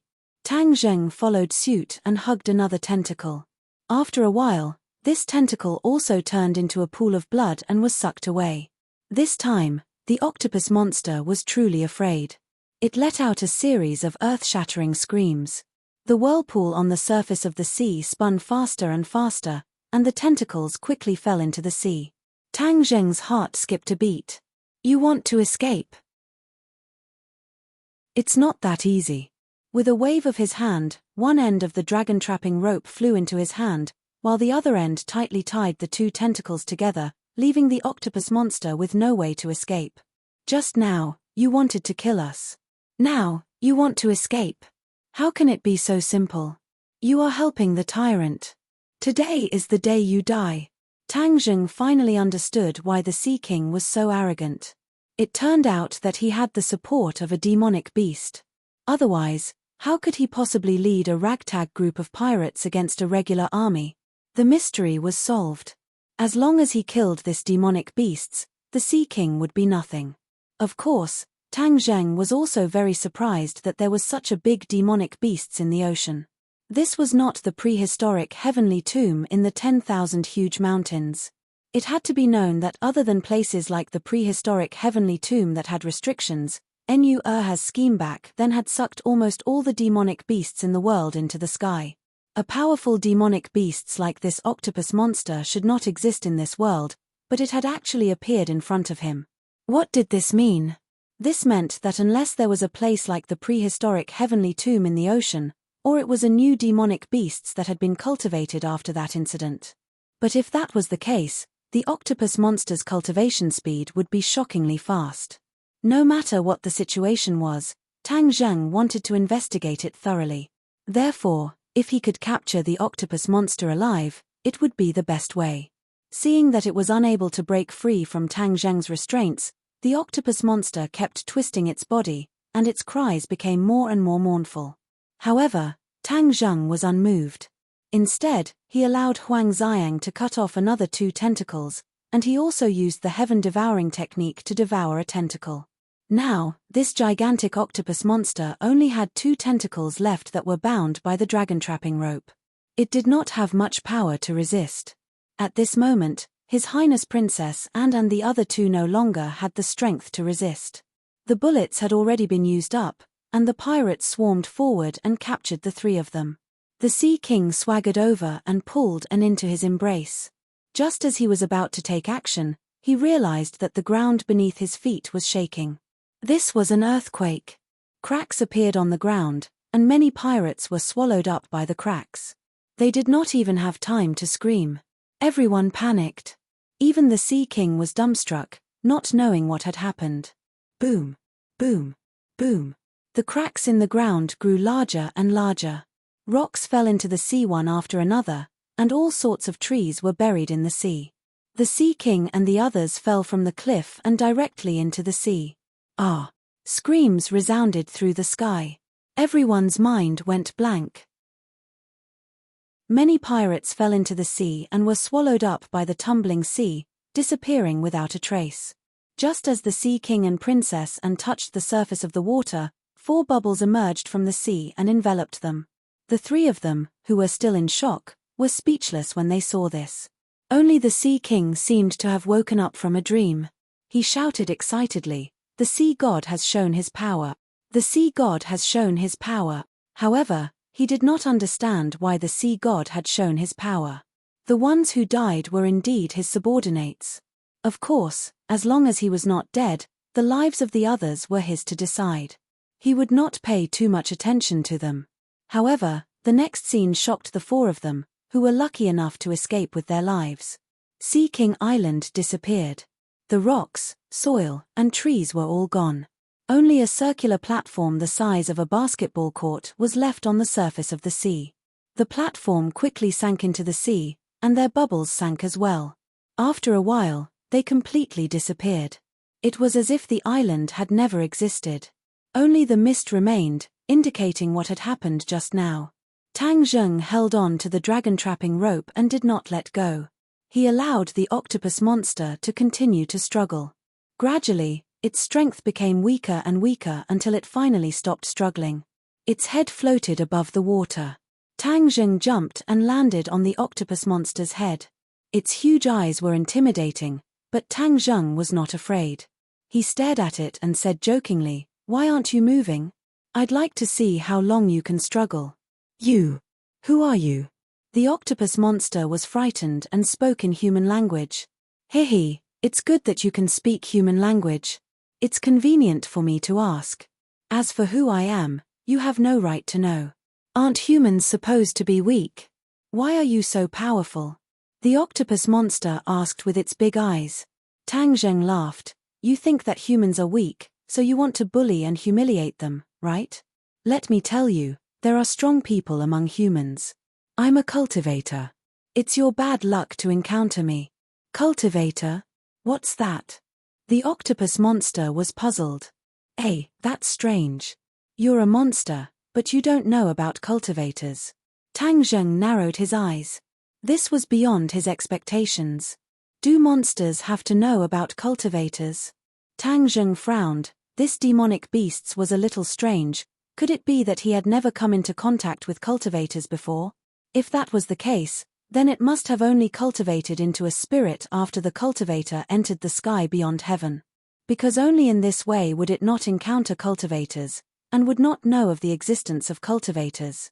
But if that was the case, then according to its cultivation speed, it could definitely be considered a genius among the demonic beasts.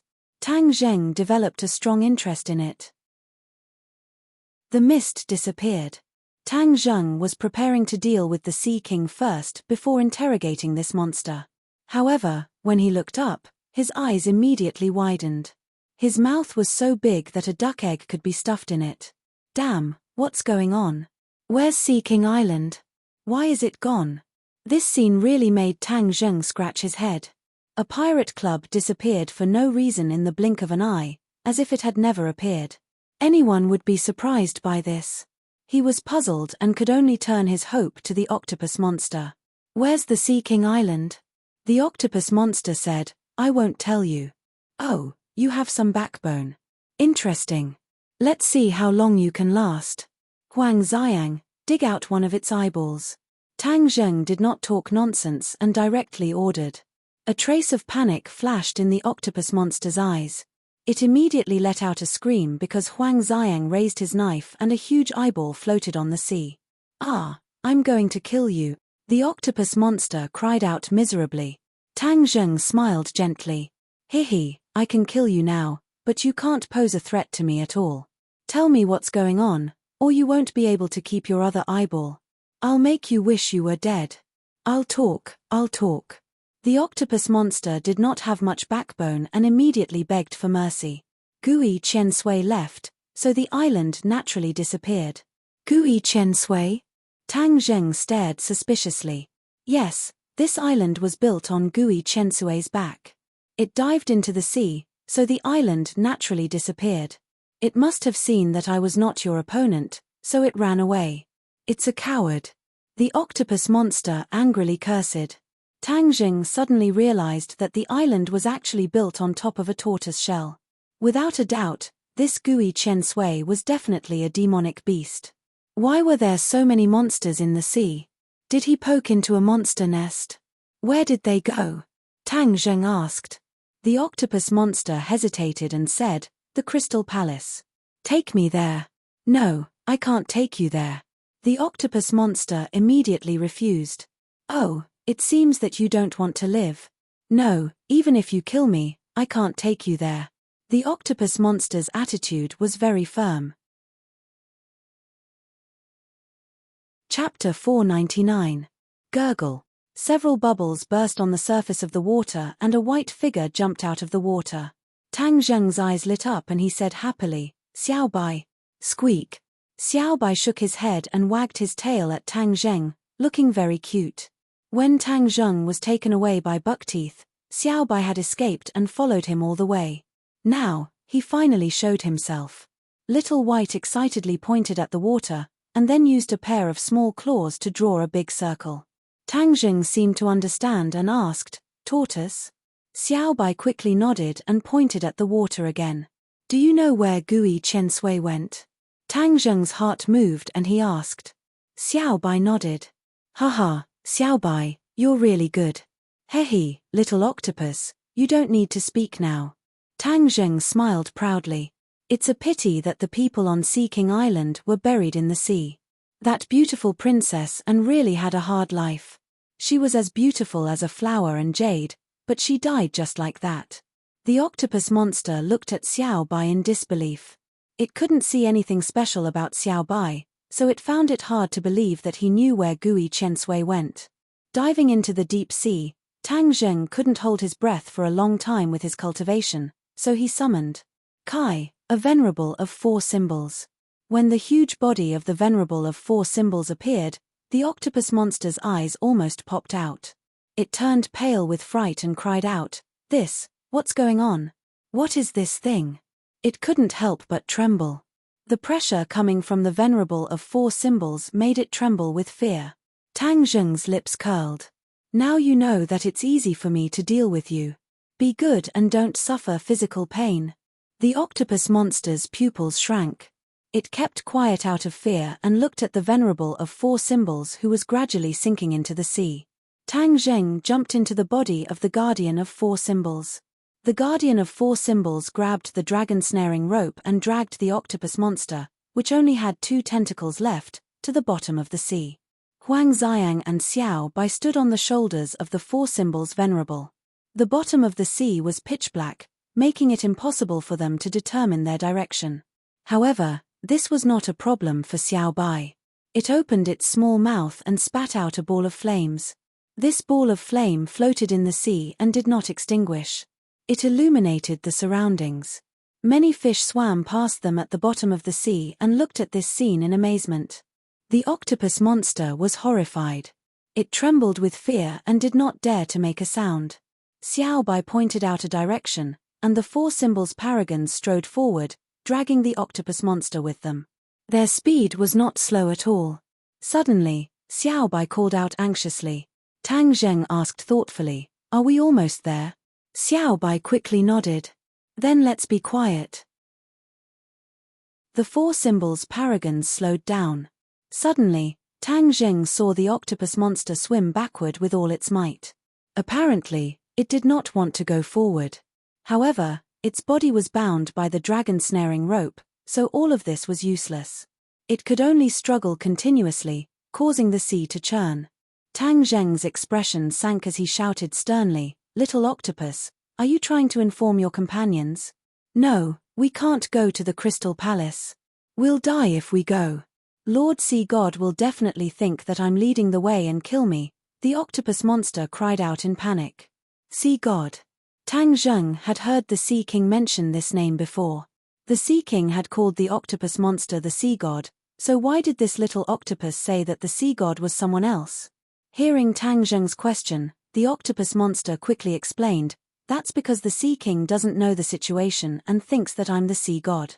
In fact, I'm just a subordinate of the Sea God. Lord Sea God is omnipotent, so we'll definitely die if we go." Tang Zheng's eyes lit up. Interesting. This means that the Sea God is really powerful. Since he's so powerful, then all the more reason for me to meet him. He did not make this decision on a whim because he realized that Xiao Bai was leading him in the same direction as the Dragon Palace.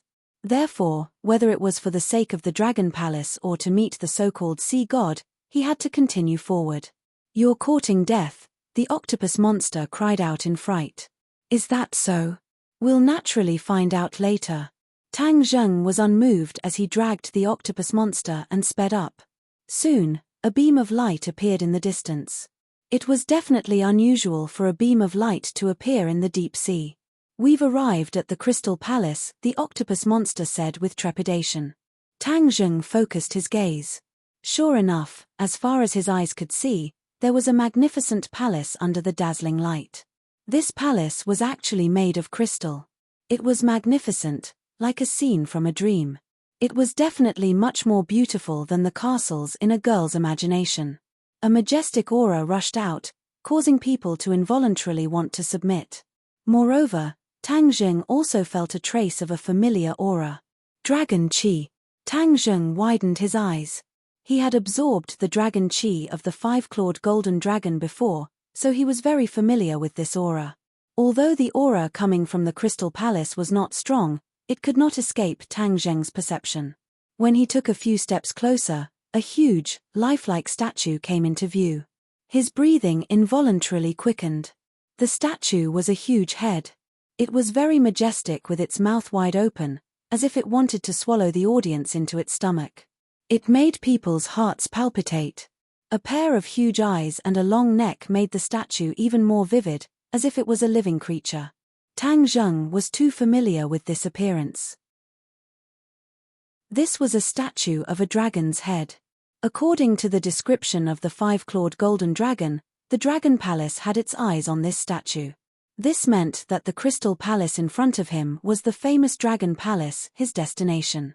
Tang Zheng's breathing involuntarily became hurried, and he thought, The five-clawed golden dragon only pointed out the direction, and it will definitely take a lot of effort to find a dragon palace in the middle of the ocean. I have already made preparations for this, but I did not expect that I would wear out iron shoes in vain, and would be able to find the dragon palace without any effort. Haha, the heavens are really helping me. Hearing Tang Zheng's laughter, the octopus monster shrank back in fear. It was as if he was looking at a fool. Death was at hand, but he still knew how to laugh. In a moment, he would not be able to laugh anymore. The octopus monster could no longer laugh. His eyes were even uglier than crying.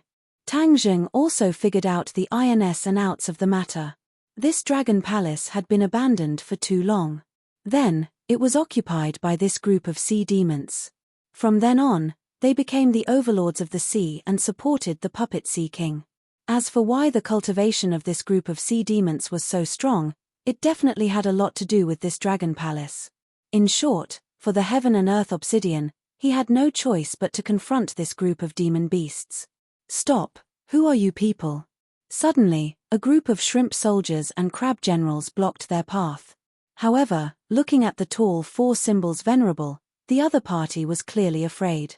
Tang Zheng said indifferently, "Call out your sea god." "How dare you, Lord Sea God is not someone you can meet as you wish. What kind of monster are you? Hurry up and surrender." The prawn soldiers and crab generals shouted angrily one after another, looking quite imposing. Suddenly, they saw the octopus monster. Their eyes lit up and said, "Octopus, could it be that you brought this monster back? Lord Sea God won't let you go." The octopus monster hurriedly denied, "It wasn't me. He followed Gui Chen Sui here. It has nothing to do with me. I was forcefully dragged here by him." Gui Chen Sui said that you fought with two humans and were no match for them. Could it be that this human is him? The other party pointed at Huang Xiang on the four symbols venerable's shoulder and asked. "He is one of them. The other person is inside this big guy's body. He is even more powerful." The octopus monster said anxiously. Tang Zheng did not stop him and said directly, "You group of sea demons killed the innocent and occupied the dragon palace. Today, I will enforce justice on behalf of the heavens and destroy you all." Dragon palace? The shrimp soldiers and crab generals turned their heads to look at the crystal palace. Obviously, they did not know the origin of this crystal palace. Nonsense, this is Lord Sea God's palace. How could it be a dragon palace? The shrimp soldiers and crab generals denied loudly. Tang Zheng was too lazy to waste his breath on them and said indifferently, "Since you don't want to pass on the message, I will go in myself." The four symbols venerable raised his leg and swept it towards the group of shrimp soldiers and crab generals. They used all of their abilities to block, but unfortunately, the two sides were not on the same level at all. Miserable screams rang out one after another as the shrimp soldiers and crab generals were swept away and sent flying far away. A few of them flew directly into the arched door of the dragon palace. When they flew into the arched door, a faint light rippled out. Tang Zheng's eyes lit up. It turned out that the dragon palace was covered by a layer of glass silk. There was no seawater inside, only air. What was even more shocking was that after the shrimp soldiers and crab generals flew into the arched door, their bodies quickly shrank. Otherwise, their huge bodies would have destroyed the dragon palace. This dragon palace is really magical. Tang Zheng had never seen a building that could shrink a person's body. He could not help but feel that it was somewhat magical. Back then, when the dragon clan abandoned this dragon palace, it was a big deal. The five-clawed golden dragon was right. The dragon clan is indeed a magical clan. Tang Zheng thought. However, Tang Zheng did not rashly rush into the arched door. This was because he did not know if there were any dangers or ambushes inside. You have caused a disaster this time. It is still not too late to run away. Otherwise, you will die without a doubt. The octopus demon advised with an ashen face. Tang Zheng was unmoved and shouted, "Could it be that the people inside are all cowards? You have taken over the dragon palace but don't dare to come out." Suddenly, a figure flew out from the dragon palace and stood under the arched door. He glared at Tang Zheng and said, "Nonsense, who are you? I will kill you." After taking a closer look, Tang Zheng blinked in surprise. This person was handsome and had long hair that fluttered in the wind. However, there was a protruding horn on his forehead. Demonic beast. Tang Zheng suddenly realized. This guy must be the so-called sea god. He had actually transformed into a human form. However, the horn on his head indicated that the transformation was not very successful. Chapter 500. The so-called sea god stared at the four symbols venerables. His heart was also shocked. He received the report from his subordinates, especially Gui Qiansui, who was really shocked and scared. He had not transformed into a human for long, but after observing that there were not many powerful people on the sea, he had evil thoughts and proclaimed himself as the sea god. From there, he stirred up trouble and prepared to be the overlord of a region. For this, he specially collected a group of pirates and made them his puppets to do things for him. However, things were unpredictable. His carefree days did not last long before he encountered a hard nut to crack. When Gui Qiansui fled back to report, he really did not believe it, but at this moment, seeing the giant body of the four symbols venerables, he finally no longer doubted it. The four symbols venerables was bigger than most monsters, and the key was that the aura they emitted made the other party not dare to underestimate them. However, in front of so many subordinates, he certainly could not lose face, and said sternly, "You want to save your companions, don't you? Dream on, you have injured so many of my subordinates, your companions can forget about living." Tang Zheng was stunned for a moment, and quickly asked, "You mean there are other people who have been captured by you?" "Of course, that princess and her attendants are imprisoned by me. If you are sensible, you will be captured without a fight, or they will die without a doubt," the sea god said fiercely. Tang Zheng breathed a sigh of relief for no reason. The death of a beauty-like princess and was really a loss to the world. Although he thought so, Tang Zheng still said without changing his expression, "You are mistaken about one thing, I am not friends with them. If you want to kill them, do as you please. Now we are dealing with the matter between us. This dragon palace is not something you can meddle in. Obediently take your shrimp soldiers and crab generals and withdraw, or don't think about leaving this matter at that." The sea god glared and flew into a rage. "You actually want to snatch my immortal's cave? You have eaten a lion's heart and leopard's guts. Children, attack!" Whoosh whoosh whoosh. Several groups of shrimp soldiers and crab generals rushed out of the dragon palace, baring their fangs and brandishing their claws to attack Tang Zheng. Tang Zheng was not afraid at all. Most of these shrimp soldiers and crab generals were just low-level demon beasts that had just gained intelligence. Their fighting strength was not on the same level as that of the octopus demon beast. It seemed that although the dragon palace was magical, it did not breed many powerful demonic beasts. Obviously, the power of the dragon palace was limited. "Do it." At Tang Zheng's command, Huang Xiang and Xiao Bai took the lead and rushed out. They were like sharp swords in the sea, and the water automatically parted to two sides. The prawn soldiers and crab generals clamored and charged forward. However, Huang Xiang and Xiao Bai's movements were much faster than their opponents. With a whooshing sound, the demon head saber slashed out and several of the prawn soldiers and crab generals were cut into pieces. Xiao Bai's attack was very fierce. The seawater did not hinder the spread of the flames. The flames immediately enveloped several shrimp soldiers and crab generals. They did not even have time to scream before they were immediately vaporized into wisps of clear air. Tang Zheng also made his move. His huge body rampaged. The prawn soldiers and crab generals cried for their parents. How could they be a match for him? In a short while, all of the prawn soldiers and crab generals were lying on the ground. The sea god was flabbergasted. Clearly, he had greatly underestimated the strength of Tang Zheng's side. When Tang Zheng rushed towards him, he shouted and rushed out of the dragon palace. Splash! The water splashed as a shiny weapon pierced the Knight of Four Symbols. Sparks flew, but the Knight of Four Symbols was unscathed. The Knight of Four Symbols grabbed at the sea god's head. The huge palm was like a mountain, causing the pressure in the water to increase sharply. The sea god's knees went soft and he almost fell to his knees. He let out a loud roar and stabbed the weapon in his hand into the ground. The sand at the bottom of the sea flew up, and he finally stabilized his body. Then, He leaped and actually jumped onto Tang Zheng's arm. He wriggled upwards and rushed towards Tang Zheng's head. The weapon in his hand was aimed at Tang Zheng's temple. Tang Zheng finally saw his weapon clearly. It was a trident. It was bright and was very similar to the construction material of the Dragon Palace. It was more like a piece of art than a weapon. This must be a weapon from the Dragon Palace. This guy's luck is pretty good.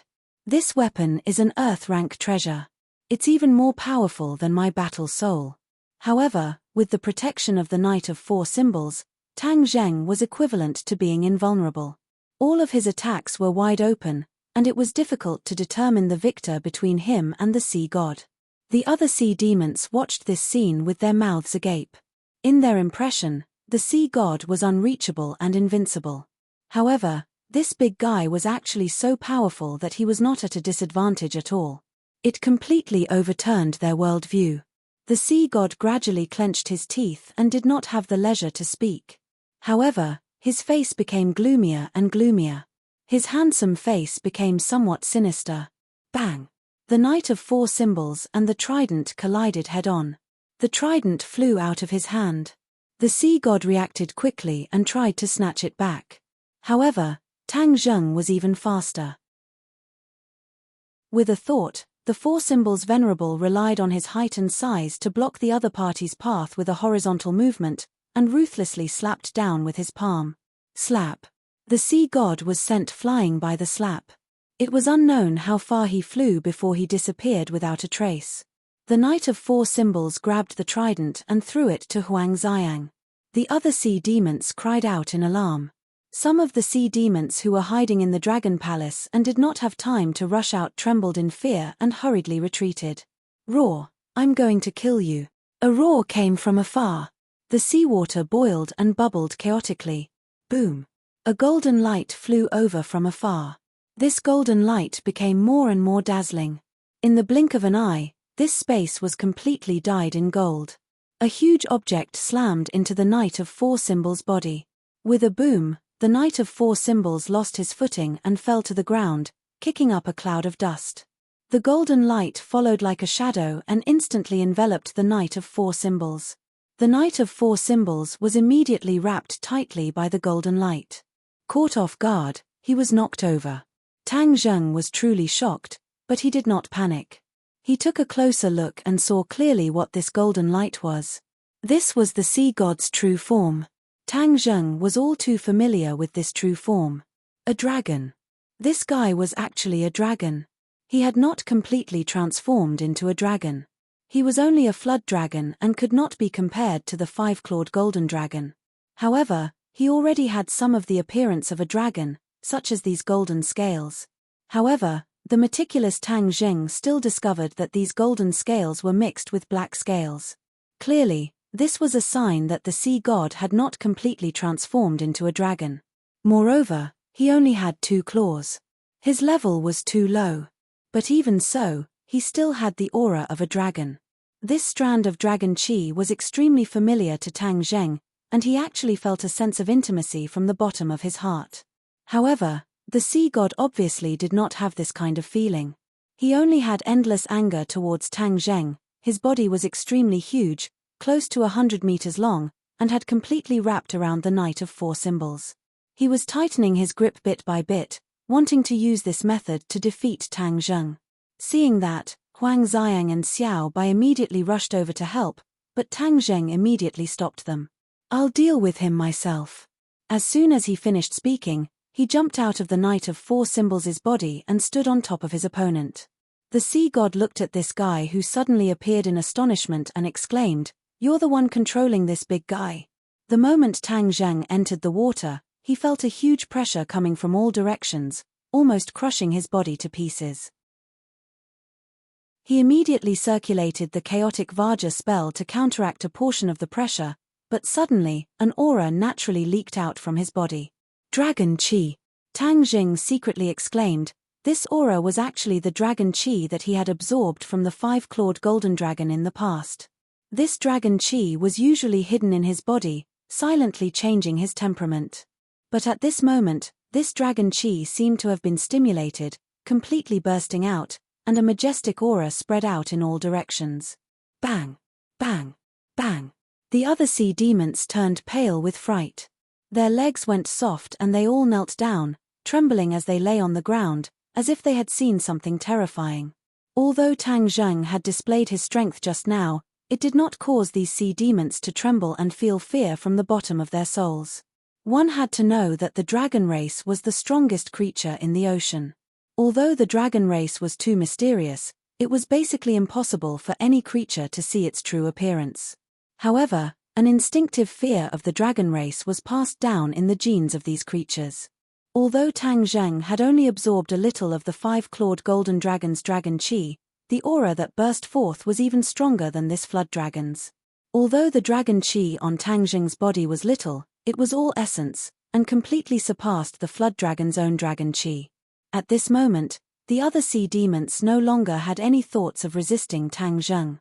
Even if Tang Zheng wanted to kill them, they did not dare to resist in the slightest. This was the might of a dragon. However, the sea god's reaction was much better than the other sea demons. After all, he was already half a step into the dragon race. However, the shock in his heart was even stronger than the other sea demons. This was because only he understood that the dragon chi on Tang Zheng's body was something that he could only look at but not reach. He even dreamed of having this kind of dragon chi. You. He stammered for a long time, but could not say a complete sentence. Tang Zheng curiously looked at the reactions of all the sea demoness, and with a flash of inspiration, he also understood the reason behind it. He thought to himself, the 5-clawed golden dragon is really too mysterious. I only absorbed a little of his dragon chi, and it actually has such great power. If he were to personally come to the scene, then wouldn't these sea demons be scared out of their wits? He was not wrong. If the 5-clawed golden dragon was really here, many sea demons would definitely be scared to death on the spot. This was the might of a dragon. The dignity of the dragon race was not to be challenged by other sea demons.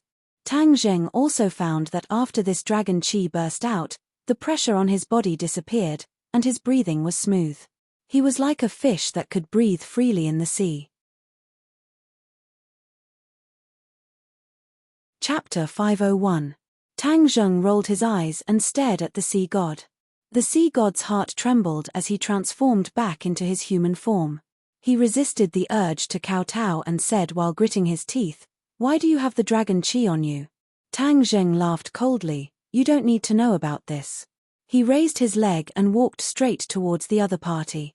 The sea god immediately retreated and waved his hand in panic, "Don't come over." Seeing him so afraid, Tang Zheng did not completely relax his guard.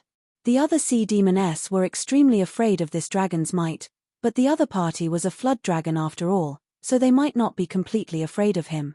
If he was not careful, the other party would counterattack and Tang Zheng would suffer a huge loss. "You forcefully occupied this dragon palace and willfully killed the innocent. Do you know your crime?" Tang Zheng berated sternly. "I." The sea god stammered, not knowing how to answer. "Release the people you captured quickly," Tang Zheng shouted. The sea god remained unmoved. "If you don't want to listen, then I'll do it myself." After Tang Zheng released the dragon chi, he had an inexplicable sense of familiarity with the dragon palace. He could vaguely sense that there would not be any other dangers inside. As a result, he strode towards the dragon palace. The sea god clenched his teeth, his face ashen. Seeing that Tang Zheng was about to enter the dragon palace, suddenly, a fierce light flashed in his eyes, and he pounced towards Tang Zheng. Hiss! Before he even got close, he transformed into a flood dragon, his huge dragon head directly biting towards Tang Zheng's head. The waves behind him churned, Tang Zheng suddenly turned around, the dragon chi on his body seemed to be boiling, the dragon chi became even stronger, a trace of fear flashed across the sea god's eyes, his movements involuntarily hesitating. Just at that moment, a light flashed in Tang Zheng's hand, summoning the heaven-shocking bow and the shooting sun arrow. He narked the arrow. Whiz! The seawater automatically split to the sides, creating a vacuum. The shooting sun arrow shot towards the sea god with an ear-piercing whistle. The sea god swung his tail, knocking the shooting sun arrow away, and fiercely bit down on the dragon head. Tang Zheng's eyes turned cold as he fired another shooting sun arrow.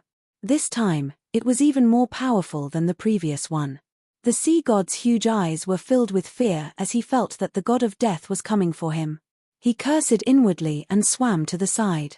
However, his body was too big, so it was not easy to change direction.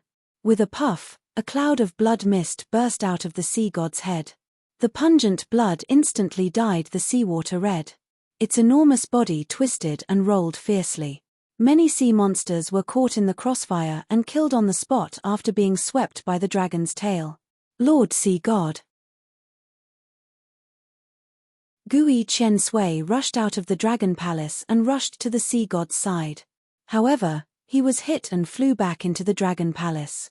The sea monsters, who were afraid of Tang Zheng's dragon might and were lying on the ground, not daring to move, scattered and fled. They looked at the sea god, who was screaming miserably. Gradually, the sea god's movements became smaller and smaller. Finally, he completely stopped and fell on the seabed, motionless. Little White jumped onto his huge body with a squeak and cheered at Tang Zheng. Tang Zheng walked over and found that there were 2 shooting sun arrows in the sea god's head. He was completely dead. He pulled out the shooting sun arrows and put them away. Looking at this huge body, Tang Zheng was overjoyed. The flood dragon was not an ordinary monster. His body was a treasure. He directly pulled out the dragon tendon of the other side. With a wave of his hand, the dragon snare that tied the octopus monster flew into his hand. The dragon snare was originally made to trap the dragon clan, but now its level is too low. It can only trap ordinary monsters. If this dragon tendon is added, its quality will definitely rise. When the other demonic beasts saw that their boss's dragon tendons had been pulled out, none of them dared to resist. They all lay on the seabed, trembling. Even the octopus demonic beast that had escaped did not dare to escape. Only fear was left in its heart. Xiao Bai lay on the flood dragon's abdomen. Its little claws dug out, and an inner core flew out. It sucked hard with its little mouth. Whoosh! The inner core was sucked into its stomach, and a golden light was emitted from its body. Tang Zheng looked at Xiao Bai in amazement. It had absorbed the blood essence of the Beast King, and now it had swallowed the flood dragon's inner core. This little guy was really a foodie. The golden light quickly disappeared, and Little White shook its head and wagged its tail, looking very excited. With a kick of its legs, it jumped into Tang Zheng's embrace. Looking closely, this little guy's eyes had changed. In the past, its eyes were fiery red, but now they had turned golden, and in the middle of the golden eyes was a fiery red, like a lifelike flame. Although Tang Zheng did not understand what this change meant, looking at Xiao Bai's happy appearance, this change was definitely not a bad thing. Rubbing its little head, Tang Zheng laughed involuntarily. You little brat really know how to find treasures. Although the flood dragon's most precious dragon tendon and inner core had been taken away, the other parts were still treasures. The dragon blood and dragon scales were rare, so of course he would not let them go. With a wave of his hand, he put the dragon body and the 4 symbols venerable into the Sumeru ring. Then, he strode into the dragon palace. He involuntarily took a deep breath, and a faint dragon aura floated in the air. He was overjoyed. No wonder these monsters' cultivation speed was so fast. It must be the effect of the dragon aura. He opened his mouth, operated the mysterious technique, and sucked. Like a bottomless hole, the dragon aura in the air quickly flew into his mouth. In an instant, a whirlwind rose from the ground, and in the center of the whirlpool was Tang Zheng's mouth. The dragon aura in the sky quickly gathered and was continuously sucked into his stomach. The speed at which he absorbed the dragon aura was even faster than the flood dragon.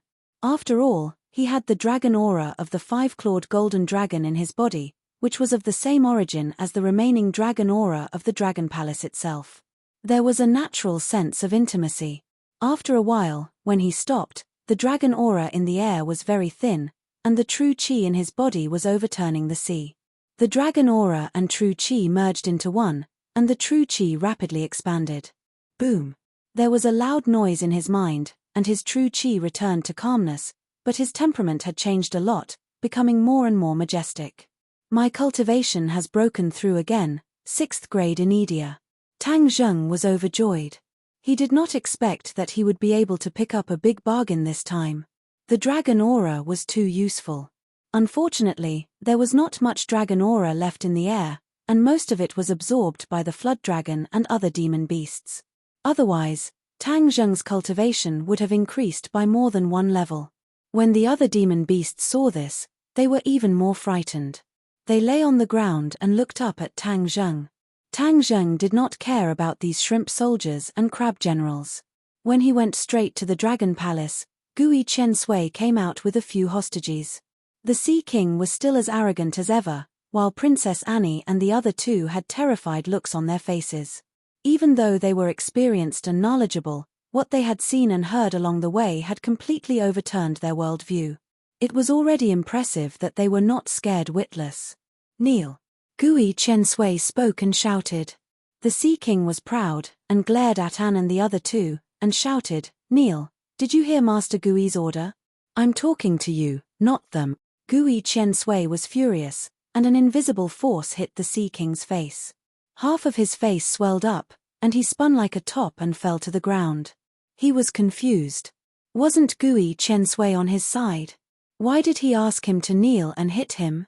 Gui Chen Sui was full of hatred.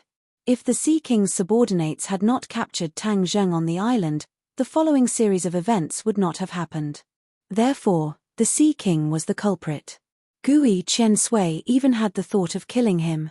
However, it was not up to him to decide. Everything had to be decided by this mysterious young man, and even his life was in his hands. Gui Chen Sui was already lying at Tang Zheng's feet, trembling. Previously, he dared to sacrifice himself to save the flood dragon. Now that the flood dragon was dead, he completely gave up the idea of resisting. He only wanted to save his life. Upper Immortal, please don't be angry. I was blind and offended you. I deserve to die. Gui Chen Sui kept begging for mercy, and his head kept knocking on the ground. The crystal floor was already stained with red blood. Upper Immortal? Tang Zheng was startled. Was this old turtle's eyes blurred? How am I an upper immortal? I am just a cultivator. All of this is the Sea King's doctrine. We are his subordinates, and we have to follow his orders. We were all forced. Gui Chen Sui cried. The other sea monsters also hurriedly kowtowed. Even the octopus monster echoed, Gui Chen Sui is right. We were all forced. Please spare our lives. The sound of crying and begging for mercy was deafening. It was mixed with the whining of many sea monsters that could not speak. This scene was particularly strange.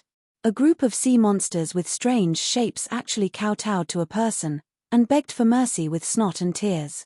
In any case, and the others were completely stunned. They looked at Tang Zheng as if they had seen a ghost. Among them, Anne was relatively familiar with Tang Zheng. But at this moment, she had a great feeling of strangeness. She originally thought that he was just an ordinary fisherman. This kind of thinking was ridiculous. How could there be such a powerful fisherman? She could not help but recall some of the legends about the East that she had read in books. He was like those legendary immortals. Moreover, these sea monsters called him an upper immortal, so he must be an immortal. These members of the royal family were staunch believers of God. Although technology was changing, they still believed that there was a God in this world. She did not expect to see an immortal today. Although it was an immortal from the Eastern world, it was still an eye-opener. This was simply a dreamlike experience. This immortal from the East was quite handsome. Princess Anne's mind suddenly had this thought, and a trace of blush appeared on her face. But she instantly felt that this was blasphemy to the immortal. She quickly restrained her expression and looked at Tang Zheng in awe. It was as if she wanted to deeply imprint his appearance in her soul. Chapter 502. Looking at their actions, Tang Zheng came back to his senses. Although Anne's identity was prominent, he didn't want to have too much contact with her. After all, his identity was too sensitive and he didn't want to make it public. He walked towards them. The Sea King was so scared that his face was stuck to the ground and he didn't dare to move. Beza and Bruce were frightened. Only Anne was much calmer. She had a belief that the other party would never kill her. Your Royal Highness, after you leave, I hope you can keep your mouth shut about today's matter. Tang Jing said straightforwardly. Anne blinked and said, Are you really an immortal? Hearing that they could leave, Baruth hurriedly pulled Annie, reminding her not to ask questions that would cause unnecessary trouble. Annie, on the other hand, remained indifferent as she stared at Tang Jing with a burning gaze. I'm just an ordinary person. Everyone has their own secrets. I don't want to tell others. Tang Jing said lightly. They all call you immortal, so you must be an immortal, right? Immortals are very low-key and benevolent. Did you predict that I would be in danger, so you came down from the heavens to save me? Annie's eyes were burning with anticipation as she asked. Tang Jing was stunned. This princess's imagination was too rich. She was not limited to the fantasy of a hero saving a beauty, but an immortal saving a beauty. Was her charm so great? Tang Jing looked at her deeply. Her charm was really that great. Seeing Tang Jing staring at her, and didn't feel disgusted. Instead, she felt a kind of heartfelt joy. Her face blushed. Cough.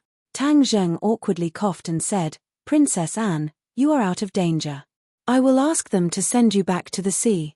You haven't answered my question yet. And eagerly asked. Tang Jing turned a deaf ear as he waved his hand at Gui Chensui and said, Since you are the one who brought them back, then immediately send them back. If I find out that you have ill intentions towards them, then I will definitely not let you off. Gui Chensui was overjoyed as if he had been granted amnesty. He hurriedly accepted the order. Yes, please rest assured. I will definitely send them back safely. Tang Jing shifted his gaze and looked at the Sea King again. Just as he was about to finish him off, he heard Bruce say in a trembling voice, Immortal, can you let us take the Sea King away and deal with him? Tang Jing's heart skipped a beat. This time, the Sea King had humiliated the Swedish royal family. They would definitely want to deal with the Sea King personally, which would be more painful than killing him directly. Thus, Tang Jing accepted this suggestion. Bruce and Beza heaved a sigh of relief, thinking that this Eastern immortal was not that difficult to talk to. He was quite reasonable. Suddenly, the Sea King panicked and hugged Tang Jing's leg, crying, Immortal, please spare my life. I will be your slave. I will do whatever you want me to do. Just don't let them take me away. He knew very well that he would not be able to survive this time, so he was so scared. Tang Jing snorted and said, Are you afraid? Then why didn't you have a little mercy when you captured those people? You brought this upon yourself. Beza, catch him. Beza was overjoyed and quickly caught the Sea King. Let's go. Tang Jing said lightly. Several bubbles immediately wrapped them up. And still wanted to say something, but she found that her voice could not pass through the bubbles. She could only watch Gui Chensui take her to the surface of the sea. The bubbles burst on the surface of the sea, and they floated on the surface. Gui Chensui dived into the sea again, and angrily wanted to dive back to find the immortal, but she was quickly stopped by Bruce. Your Highness, please don't. It was not easy for us to escape. We should rush back to our country immediately. Bruce persuaded earnestly, the King and Queen must be very anxious after losing our news. But if we miss this chance, it will be difficult to see that immortal again. And said sadly, But without the help of that monster, we can't dive to the bottom of the sea. Bruce said. Annie hung her head dejectedly. She had to admit that they were too weak to accomplish this task. Wu tilde a whistle sounded. Beza looked at several huge warships in the distance and shouted in surprise, Warships, someone is coming to save us. It's our country's warships. Bruce was also happy. A moment later, they were picked up on the warships. The news of Princess Anne's safe return immediately spread.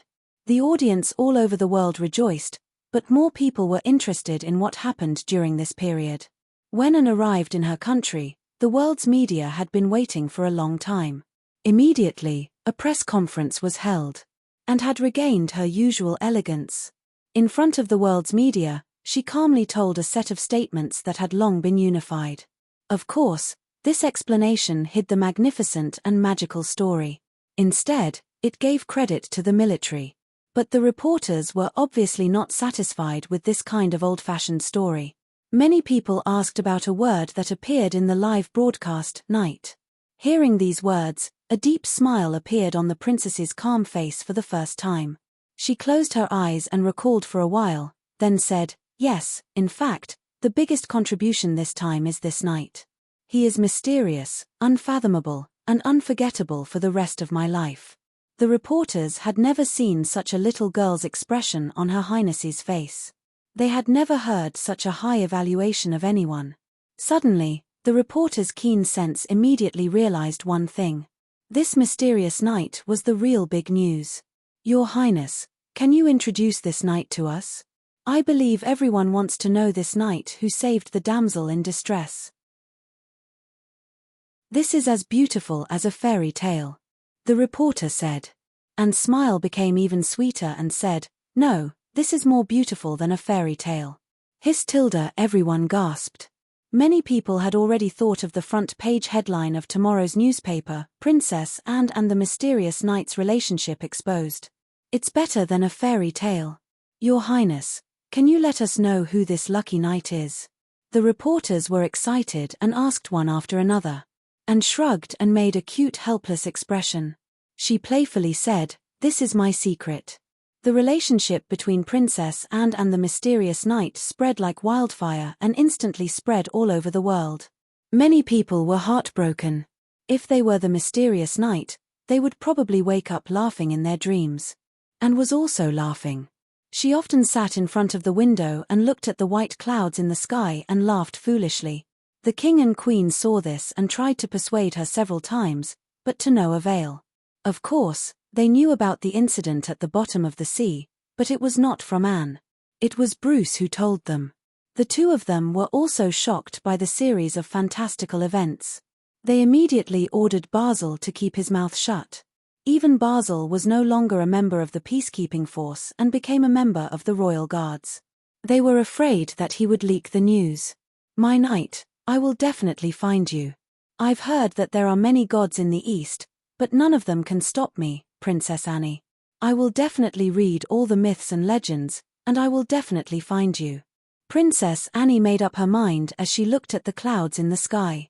Tang Zheng of course did not know the princess's thoughts. When Gui Qiansui sent them away, he immediately looked for the dark stone of heaven and earth in the Dragon Palace. The dark stone of heaven and earth was combined with the crystal of the Dragon Palace, so that such a magnificent palace could be built under the water. If the dark stone of heaven and earth was taken away, it would be difficult for the Dragon Palace to continue to exist.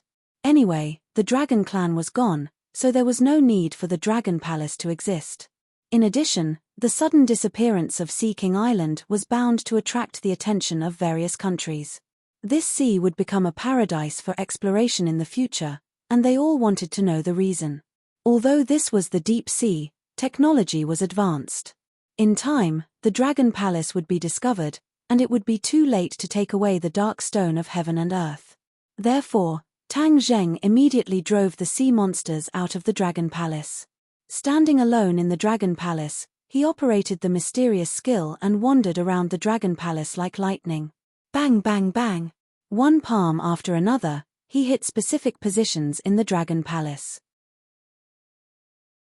These positions were inlaid with the dark stone of heaven and earth.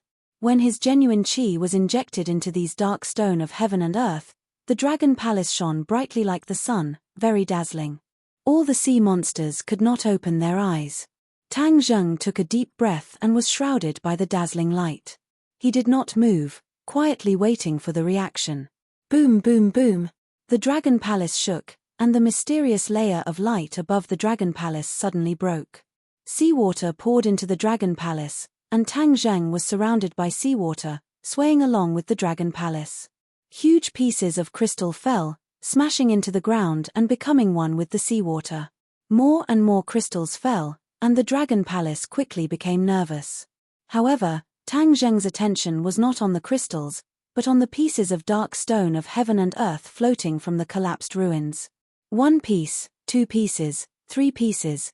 Tang Zheng counted them one by one. In the end, the light disappeared, and the crystals turned into powder, completely blending into the seawater. Only the silver-white, 2-meter-wide dark stone of heaven and earth was left floating. A total of 36 pieces, more than what was found under the sorcerer clan's square. Now I have a total of 66 dark stone of heaven and earth. I am only 33 pieces away from 99 pieces. There are still some buried under the imperial city, but I don't know how many there are. Tang Zheng was very excited. If he collected all the dark stone of heaven and earth, he could rebuild the stairway to heaven, go to the mysterious sky beyond, and even bring back the cultivators. Of course, Tang Zheng would not do this easily, but he must control the dark stone of heaven and earth in his hands. When the sea monsters saw Tang Zheng destroy the dragon palace, they all kept quiet out of fear. Some sea monsters were so scared that they fainted. Tang Zheng put the dark stone of heaven and earth into the Sumeru ring. Looking at the shivering sea monsters, he frowned. How should he deal with these guys? Immortal, I have followed your instructions and sent them back. Ah, where is the dragon palace? Gui Chen Sui swam back and looked at the empty seabed, stunned. Chapter 503. Gui Chen Sui, let me ask you. Tang Zheng said. Gui Chen Sui woke up from his dream.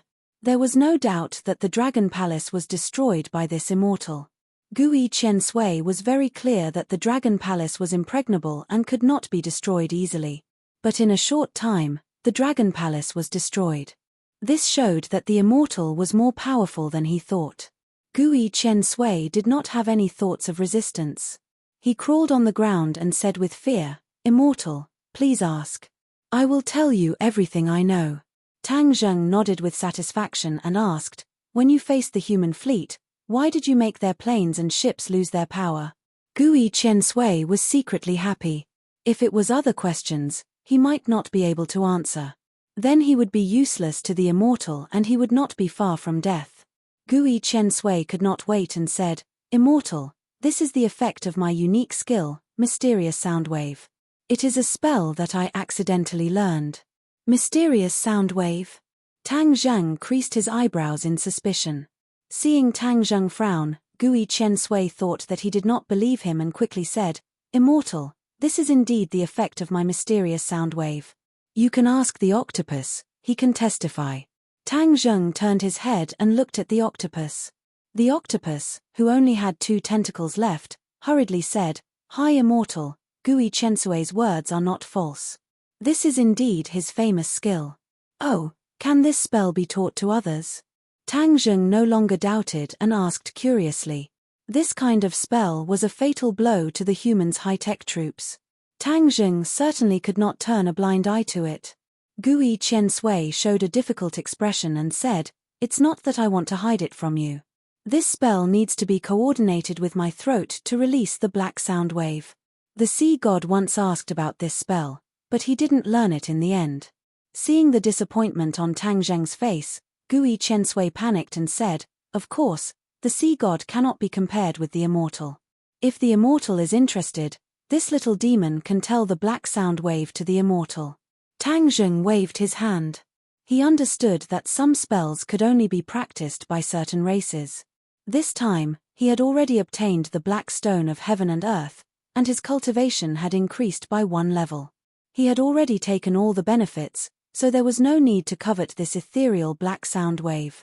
Hi Immortal, since this little demon's mysterious sound wave can enter your eyes, I wonder if this little demon can follow you everywhere in the future. Gui Chen Sui said expectantly. Tang Zheng was overjoyed. This little turtle was quite tactful. This kind of monster with special abilities was rare. No matter whether the other party was sincere or not, it was not a bad deal to take him under his wing.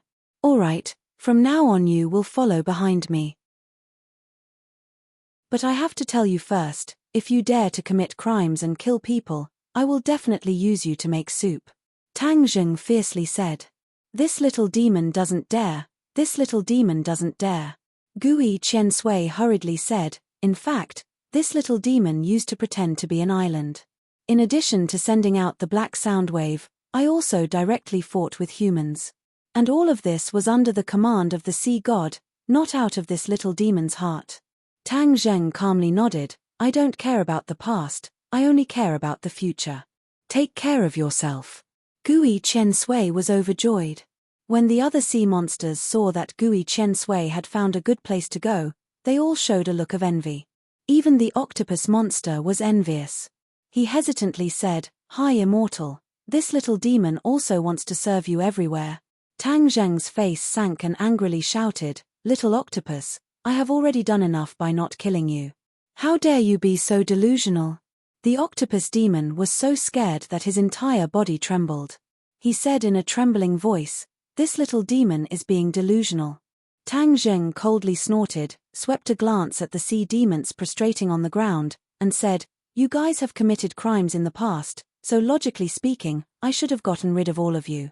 However, the heavens are benevolent, so I will let you guys off, but you have to remember, if you dare to commit crimes in the future, the fate of that flood dragon will be your example. Yes, thank you High Immortal for not killing us. The sea monsters were very grateful. Gui Chen Sui, let's go. High Immortal, you can call me Little Turtle. Gui Chen Sui said in fear and trepidation. Few tilde after a while, when they finally surfaced from the sea, Tang Zheng took a deep breath and looked at the endless blue sea. He was worried that there was no boat to go back to China. Gui Chen Sui seemed to know Tang Zheng's thoughts and carefully said, High Immortal, you can sit on my back. I can carry you anywhere. Tang Zheng was overjoyed. Yes, I almost forgot about this means of transportation. So in the next few days, Tang Zheng rode Gui Chen Sui, either stealthily or treading on the waves, and gradually approached the coastline of Huaxia. An open-air beach swimming pool was crowded. The spring festival was approaching, and many tourists chose to go to the south to spend the winter. Splash! 2 water splashes bloomed on the sea, and 2 people emerged and swam to the coast like 2 fish. The tourists next to them looked at them. These 2 guys were swimming with clothes on, so interesting. Passing through the turbulent crowd, Tang Zheng and Huang Xiang took Xiao Bai and Gui Chen Sui, who had shrunk into an ordinary little turtle, ashore. The 2 went straight to the airport and took the same day's flight back to Ordinary Balance.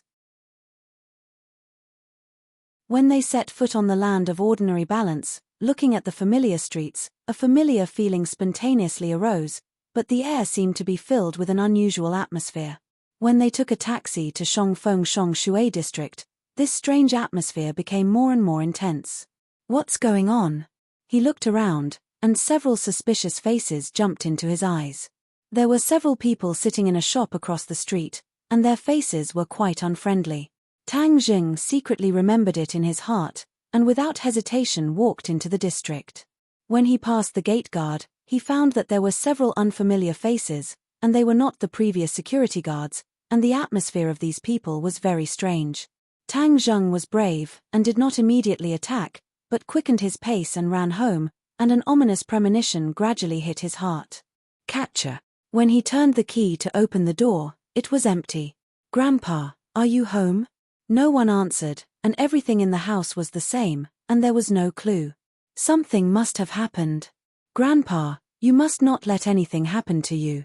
Tang Zheng's heart gradually began to panic. He remembered his grandpa's phone number, but his own phone was lost during the fight on the plane, so he had to go downstairs to the public phone to contact his grandpa. When he walked downstairs, an old man rushed out from behind a tall tree, and shouted at him, Little Zheng, quickly run, there are bad people coming to catch you. Tang Zheng recognized this old man, as he was one of the old people who worked with his grandpa to make the recycling station. Tang Zheng's heart suddenly tightened, and looking around, from all directions, there were already many people rushing out, directly surrounding him. Little Zheng, quickly run, your grandpa has been caught by them, you can't follow in his footsteps. The old man anxiously shouted. Tang Zheng's raised foot suddenly stopped, and his face was gloomy, as he stared at the people rushing over. The old man saw that he was not moving, and became even more anxious, and wanted to rush over to push him away, but was pulled back by a person behind him. Tang Zheng, you are under arrest. The leader said to Tang Zheng. Tang Zheng coldly laughed and said, Who are you, and what qualifications do you have to arrest me? If you don't want anything to happen to your grandpa, you better cooperate with us. The other side coldly threatened. Tang Zheng angrily said, "What did you do to my grandpa? He is now in our hands, and not only him, even your good friend Fang Shusha is in our hands. If you know what's good for you, then obediently come with us, or else, you will never see them again." You also caught Shusha? Fang Shusha should have returned to the country for the winter vacation, so she fell into their hands.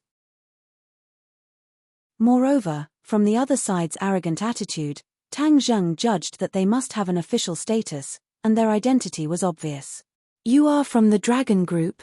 Heng, you are smart. Let me tell you, if you offend our dragon group, not only you, but everyone close to you will be in trouble." Shameless.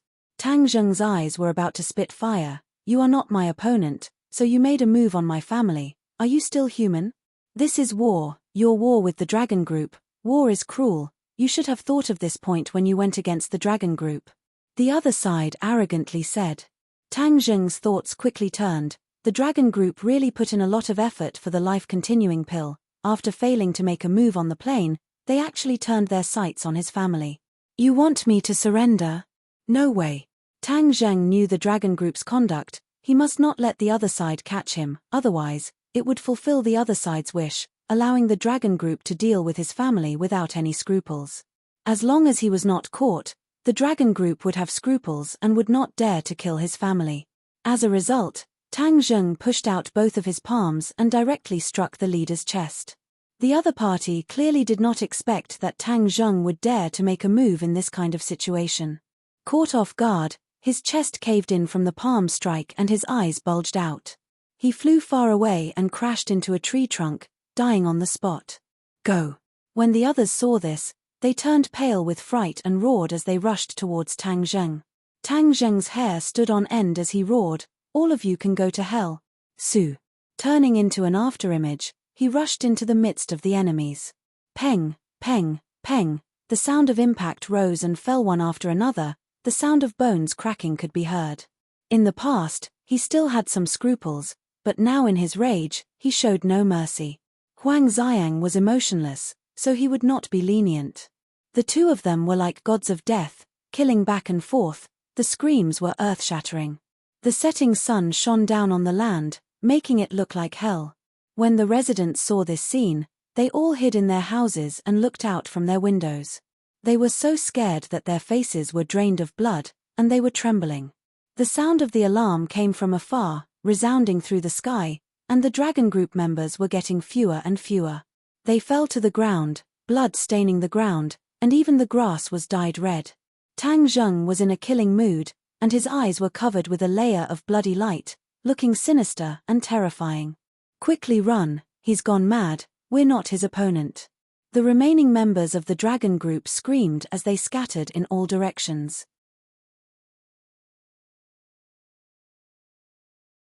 Chapter 504. Ordinary balance was boiling. At dusk, an extremely vile murder case occurred in Upper Wind Upper Water, causing the people to keep quiet out of fear. In a short span of 10 days, so many things had happened in Ordinary Balance, causing everyone to be in a state of panic. Even the ordinary people were in danger. Not long ago, Ordinary Balance experienced a severe crackdown. The people who mingled in the underworld were either locked up or fled. This was the most severe crackdown in the last 10 years, causing the underworld to suffer a devastating blow. Today, no one dared to say that they mingled in the underworld. At the same time, it was said that a secret arrest occurred in Upper Wind Upper Water. It was said that a girl resisted arrest and a chaotic battle occurred in order to protect an old man. However, in the end, she was not a match and was taken away together with the old man. As for the girl's family, they were unlucky. Originally, they were a large family in Ordinary Balance and earned quite a bit of money from doing business. After this incident, their business plummeted and they lost quite a bit of money. Tang Zheng and Huang Xiang silently moved forward in the night. The above was the news that they had heard. His face was ashen, and his eyes were filled with murderous intent. He had already guessed that Fang Shusha must have gone to visit her grandfather during the holidays. That was why she had suffered such an unexpected calamity, and even the Fang family had been implicated. I wonder how Lin Hu, Fire Phoenix, and Mu Hongyang are doing. However, when he called the three of them, he found out that the phone had already stopped working. Since they had experienced a severe crackdown, then those places must have been swept clean. Let's first find Shusha's parents. After experiencing such a thing, they must be in a lot of pain. Let's first go and comfort them. When he arrived at Fang Shusha's neighborhood, he did not find any suspicious people. It was clear that the dragon group did not monitor this area in real time. He carefully snuck into Fang Shusha's house. Before he even appeared, he heard Shi Mengqin's voice. Chonghua, how was your investigation today? Is there a way to save Shusha? Fang Chonghua let out a long sigh and said, I've already asked around using my connections, but I'm now a rat that everyone hates. Many of my former partners are avoiding me, hey. His self-mocking laughter was filled with helplessness and sadness. It's all because of that little bastard, Tang Zheng. If it weren't for him, Shusha wouldn't have been caught. Who exactly did he offend? What kind of trouble did he cause to attract such a ruthless character and cause our family to suffer such a disaster? Shi Mengqin began to sob, her voice somewhat hoarse. It was clear that she had cried countless times in the past few days. Tang Zheng felt sour in his heart. He had never thought that the dragon group would be so deranged. All of this was caused by his miscalculation. He was extremely regretful. Sigh, Mengqin, this is all Shusha's fate. It's not all little Tang's fault. Fang Chonghua said. Mph, you're still protecting him. Look, your daughter has been captured and you're still protecting him. I already knew that he was not a good person, but this time he caused our Fang family to be in such a miserable state. If I were to see him, I would definitely beat him up. Shi Mengqin angrily said. Tang Zheng did not want to listen any longer. He walked out and awkwardly said, Uncle, Auntie. When the two heard this, they were suddenly startled and turned their heads to look. When they saw Tang Zheng clearly, Shi Mengqin screamed and jumped up from the sofa. She bared her fangs and brandished her claws as she pounced towards Tang Zheng. You bastard, it's all because of you that our family's Shusha was harmed. I will kill you and cut your corpse into 10,000 pieces. Tang Zheng was like a puppet, not moving at all. He allowed her fists to continuously pound on his body. Fang Chonghua seeing this hurriedly pulled his wife and advised, Mengqin, don't be like this. Calm down. Little Tang, sit down first. Shi Mengqin was forced to stop. She was flustered and exasperated as she continuously gasped for breath. She angrily said, Tang Zheng, you still dare to come back. Do you still have a conscience? Tang Zheng did not evade as he shamefully said, Auntie, Uncle, this is all my fault. I harmed my grandfather and also harmed Shusha. Please be at ease, I will definitely save them. Even if I die, I will not let them be harmed. I only see you standing in front of me safe and sound while my daughter has been captured. I don't even know where she is locked up and what kind of hardships she has suffered. Shi Mengqin complained. Tang Zheng was incomparably pained. I would rather the one captured was me. You say it so nicely. Originally I said that our family's Shusha was tricked by you. Mengqin, don't say too much. Since little Tang has returned, he will definitely think of a way to save Shusha. Fang Chonghua advised. Tang Zheng gratefully looked at Fang Chonghua and firmly said, I will definitely save Shusha. Shi Mengqin's anger disappeared by quite a bit as she fiercely glared at Tang Zheng and said, Then what do we do now? I still don't know, but I will definitely think of a way. These people came for me and since I have not been captured, they will not dare to touch Shusha. Just who are they? Fang Chonghua asked. Dragon Group, a new secret organization established by the government. How did you become enemies with this kind of organization? Fang Chonghua wrinkled his eyebrows. As a businessman, he knew that citizens should not fight with the government. Hearing that Tang Zheng had become enemies with such a powerful organization, his heart could not help but tremble. It's a long story. Tang Zheng shook his head as he did not want to go into detail. After all, the other party has an official background. If possible, it is better to reconcile. Both sides suffering losses is not the best plan. Fang Chonghua advised. The other party is overbearing and cannot be reconciled. Moreover, They targeted the people closest to me, so I will definitely not let them go," Tang Zheng fiercely said. Shi Mengqin heard this and loudly shouted, "Look at what he is saying. Just how much ability do you have to go against the country? The dragon group does not represent the country. The dragon group being controlled by people with ulterior motives is the country's loss." Tang Zheng disapprovingly said. Fang Chonghua shook his head. "There is an old saying that citizens should not fight with the government. Although I am not clear on the specifics of what happened between the two of you, everything has to be done appropriately. I heard that there was a murder case at Shangfeng Shangshire. Is it related to you?" "Yes, I was only teaching them a lesson." Fang Chonghua said in his heart that it was not as simple as teaching them a lesson. It was said that many people died, and this was a sign that the situation was getting bigger. However, in order to prevent his wife from worrying, he did not say it out loud. His daughter's boyfriend's way of doing things far exceeded his expectations, and he already had no way of interfering. "It's fine as long as you know what you are doing," Fang Chonghua helplessly said. "No matter what, you must save my daughter. Otherwise, even if I become a ghost, I will not let you go," Shi Mengqin fiercely said. Tang Zheng nodded his head. "Uncle, I heard that your business has been affected. You still dare to say that? Our family has been harmed by you and our business has practically been wiped out." Upon mentioning this matter, Shi Mengqin's evil fire once again shot up. Tang Zheng did not blame her but instead understood her feelings and said, "When this matter is over, I will definitely compensate you." He had already decided that in the future he would give them life-continuing pills to prolong their lives.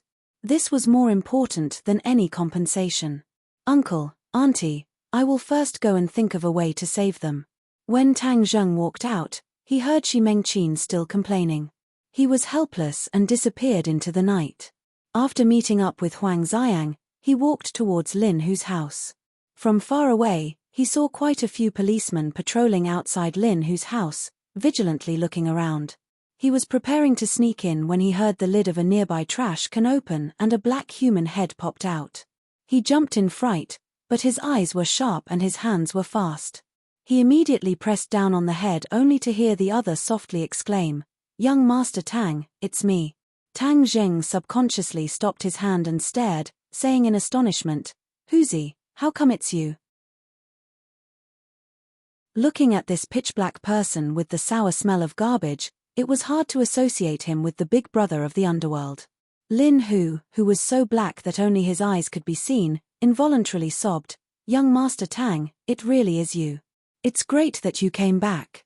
I was useless and was unable to protect the old man and let him be taken away by criminals. My brothers are either dead or captured." Tang Zheng felt a pain in his chest as he supported Lin Hu and jumped out of the trash can. Lin Hu's face gradually revealed a happy expression as he stared at Tang Zheng, as if he had found his backbone. "I knew that young Master Tang would come back, so I hid here every day, waiting for you to come back." Lin Hu grinned, revealing a trace of a smile. Tang Zheng patted his shoulder and said, "Brother, you have suffered." "Not at all. I knew that young Master Tang would definitely come back and lead us to fight a comeback." Lin Hu was full of confidence as his depressed mood was swept away. "Young Master Tang, it is not convenient to talk here. There are too many enemies, so let us leave first." The few of them quietly left and arrived at a small courtyard in the suburbs. The environment here was terrible and it was ordinary Balance's slum area. Lin Hu rhythmically knocked on the courtyard door a few times. It was clearly a pre-arranged signal. The courtyard door opened a small crack and a pair of vigilant eyes were hidden in the crack. The eyes spun around and when they saw that it was Lin Hu, the other side sighed in relief and said, "Brother Hu, you have returned. Did you find anything? Fire Phoenix, look who this is." Lin Hu stepped aside, revealing Tang Zheng behind him. "Ah, young Master Tang, you have returned." Fire Phoenix hurriedly covered her mouth in surprise. "Quickly come in so that we won't be discovered." The few of them entered the courtyard and Fire Phoenix's eyes could not leave Tang Zheng. She was unable to restrain her joy. "Young Master Tang, it is great that you have returned. We now have a backbone." Tang Zheng discovered that Fire Phoenix had clearly become more haggard. He held her hand and said, "You have suffered." Fire Phoenix revealed a brilliant smile and shook her head, not at all. But looking at the expression between her eyebrows, it was clear that she had been worried for many days. Brother, you have returned. A small figure rushed out from the house and directly threw herself into Tang Zheng's embrace. Tang Zheng felt his head ache as he hugged Nana and said, Nana, brother is sorry for not being able to protect you. Nana reached out her small hand and touched Tang Zheng's cheek. She said in a childish voice, Brother, there are bad people bullying us. You must beat them away.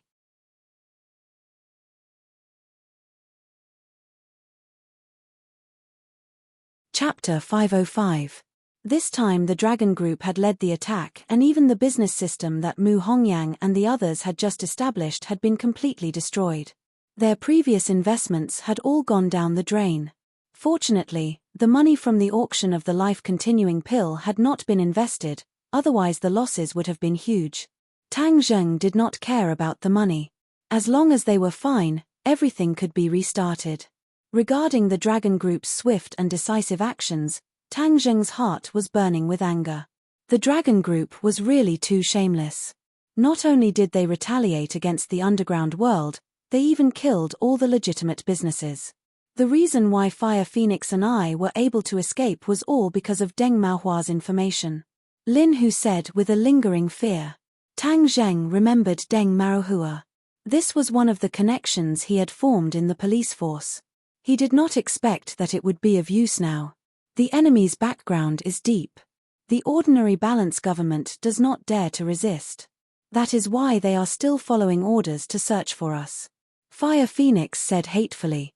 Tang Zheng looked deeply at them and said, Everyone has suffered. Since I am back, the enemy will not be able to jump around for more than a few days. They rubbed their palms together and nodded excitedly. Young Master Tang, we will do as you say. Seeing their excited expressions, Tang Zheng's heart moved. The current situation was becoming more and more serious, and they were all weak.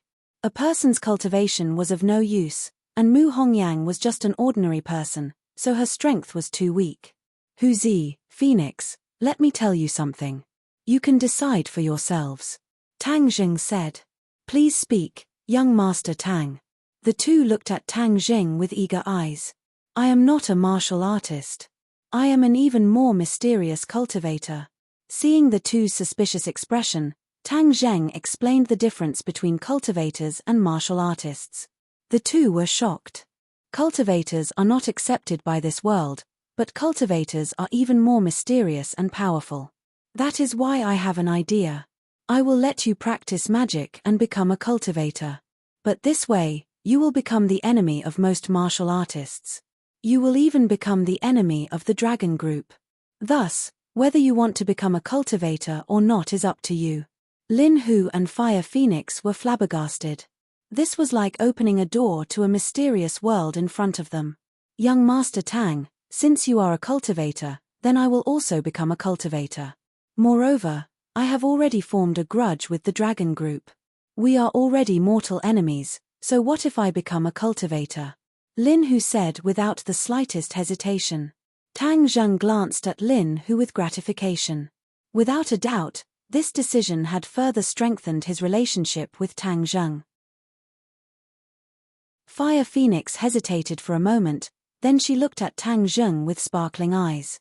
Smiling like a flower, she said, Young Master Tang, I am a woman, so of course I will listen to young Master Tang. Moreover, you are telling me such a life and death matter, that is truly a sign of your trust in me. If I was still a little girl, then I would have given myself to you.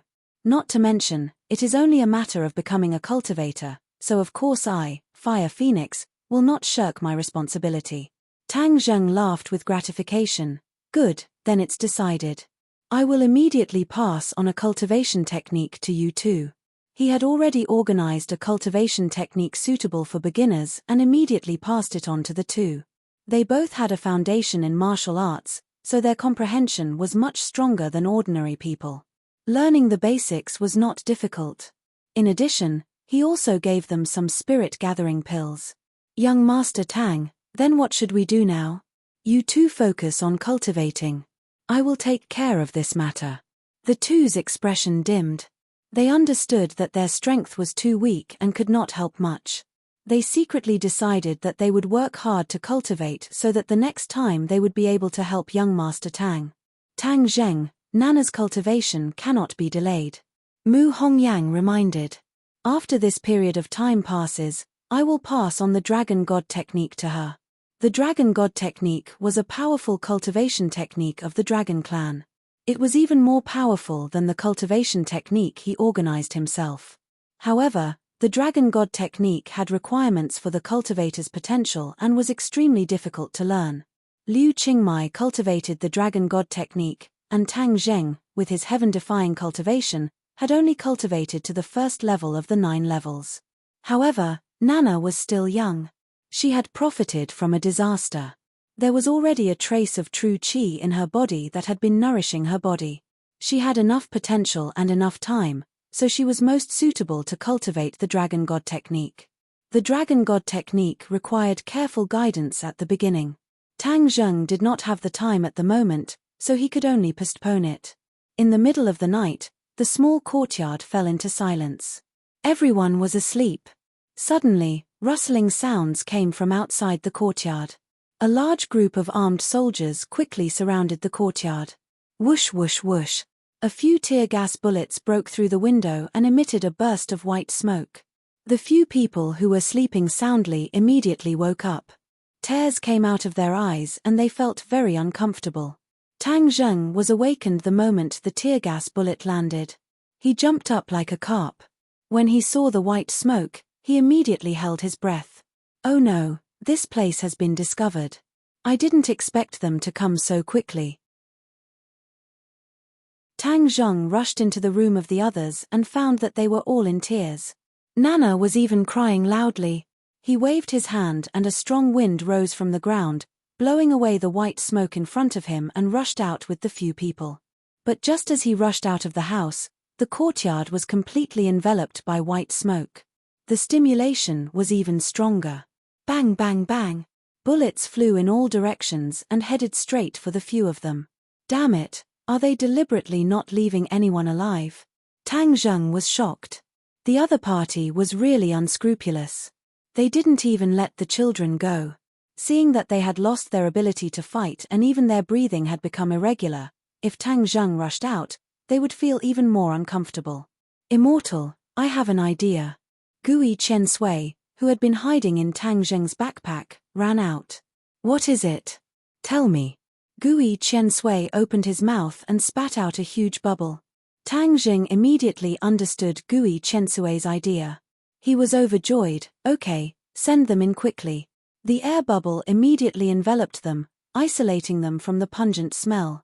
You guys stay here. I will go outside to deal with the enemies. Tang Zheng, Huang Xiang, and Xiao Bai rushed out. The bullets flew directly past their cheeks. Whoosh! Tang Zheng leapt up and jumped onto the wall of the courtyard. Looking carefully, he immediately discovered that there were 3 layers of enemies inside and 3 layers outside. Tang Zheng, I know you and your remaining forces are hiding inside. You escaped on the plane, but this time you won't be able to escape. Xing Feng's voice came from afar. Looking carefully, he was standing in the middle of the group. He was surrounded by layers of people. He obviously knew how powerful Tang Zheng was and was guarding against him. Xing Feng, you really don't think that your people have died enough? Are you here to die again? Tang Zheng said coldly. Haha, you want to kill my people? Let's see if you have the ability. Xing Feng stepped back, revealing 2 people behind him, Tang Dahai and Fang Shusha. The 2 couldn't move. When they saw Tang Zheng, they were very excited and shouted, Little Zheng, don't worry about us. Hurry up and run. Fang Shusha also said with a firm expression, Tang Zheng, you definitely can't fall into the hands of these people. They won't let you go. Tang Zheng's heart felt as if it was fiercely hit. His face was pale as he said, Grandfather, Shusha, I will definitely save you. Since the other party dared to bring people in front of him, then he would risk his life to save the 2 of them. Heng heng, you won't have the chance. Attack, life or death. Xing Feng ordered. Several people rose into the air. The rocket boosters behind them lit up the night sky. At the same time, the ground troops also set up missile launchers on their shoulders. In the sky and on the ground, they were all equipped with new weapons with great destructive power. Be careful. Tang Zheng's face was gloomy as he reminded. Huang Xiang and Xiao Bai nodded in understanding. Attack. Whoosh whoosh whoosh. 2 people and 1 beast turned into 3 afterimages and rushed towards the enemy group. Boom boom boom. Flames swallowed, the earth shook, and countless cannonballs flew towards Tang Zheng and the other 2. The cannonballs exploded in the air, turning into specks of light. It was as if millions of stars decorated the sky. It was extremely beautiful. But beautiful things often meant danger.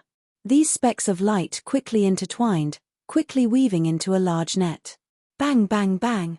Tang Zheng and the other 2's attacks landed on this large net, but were completely rebounded by this large net.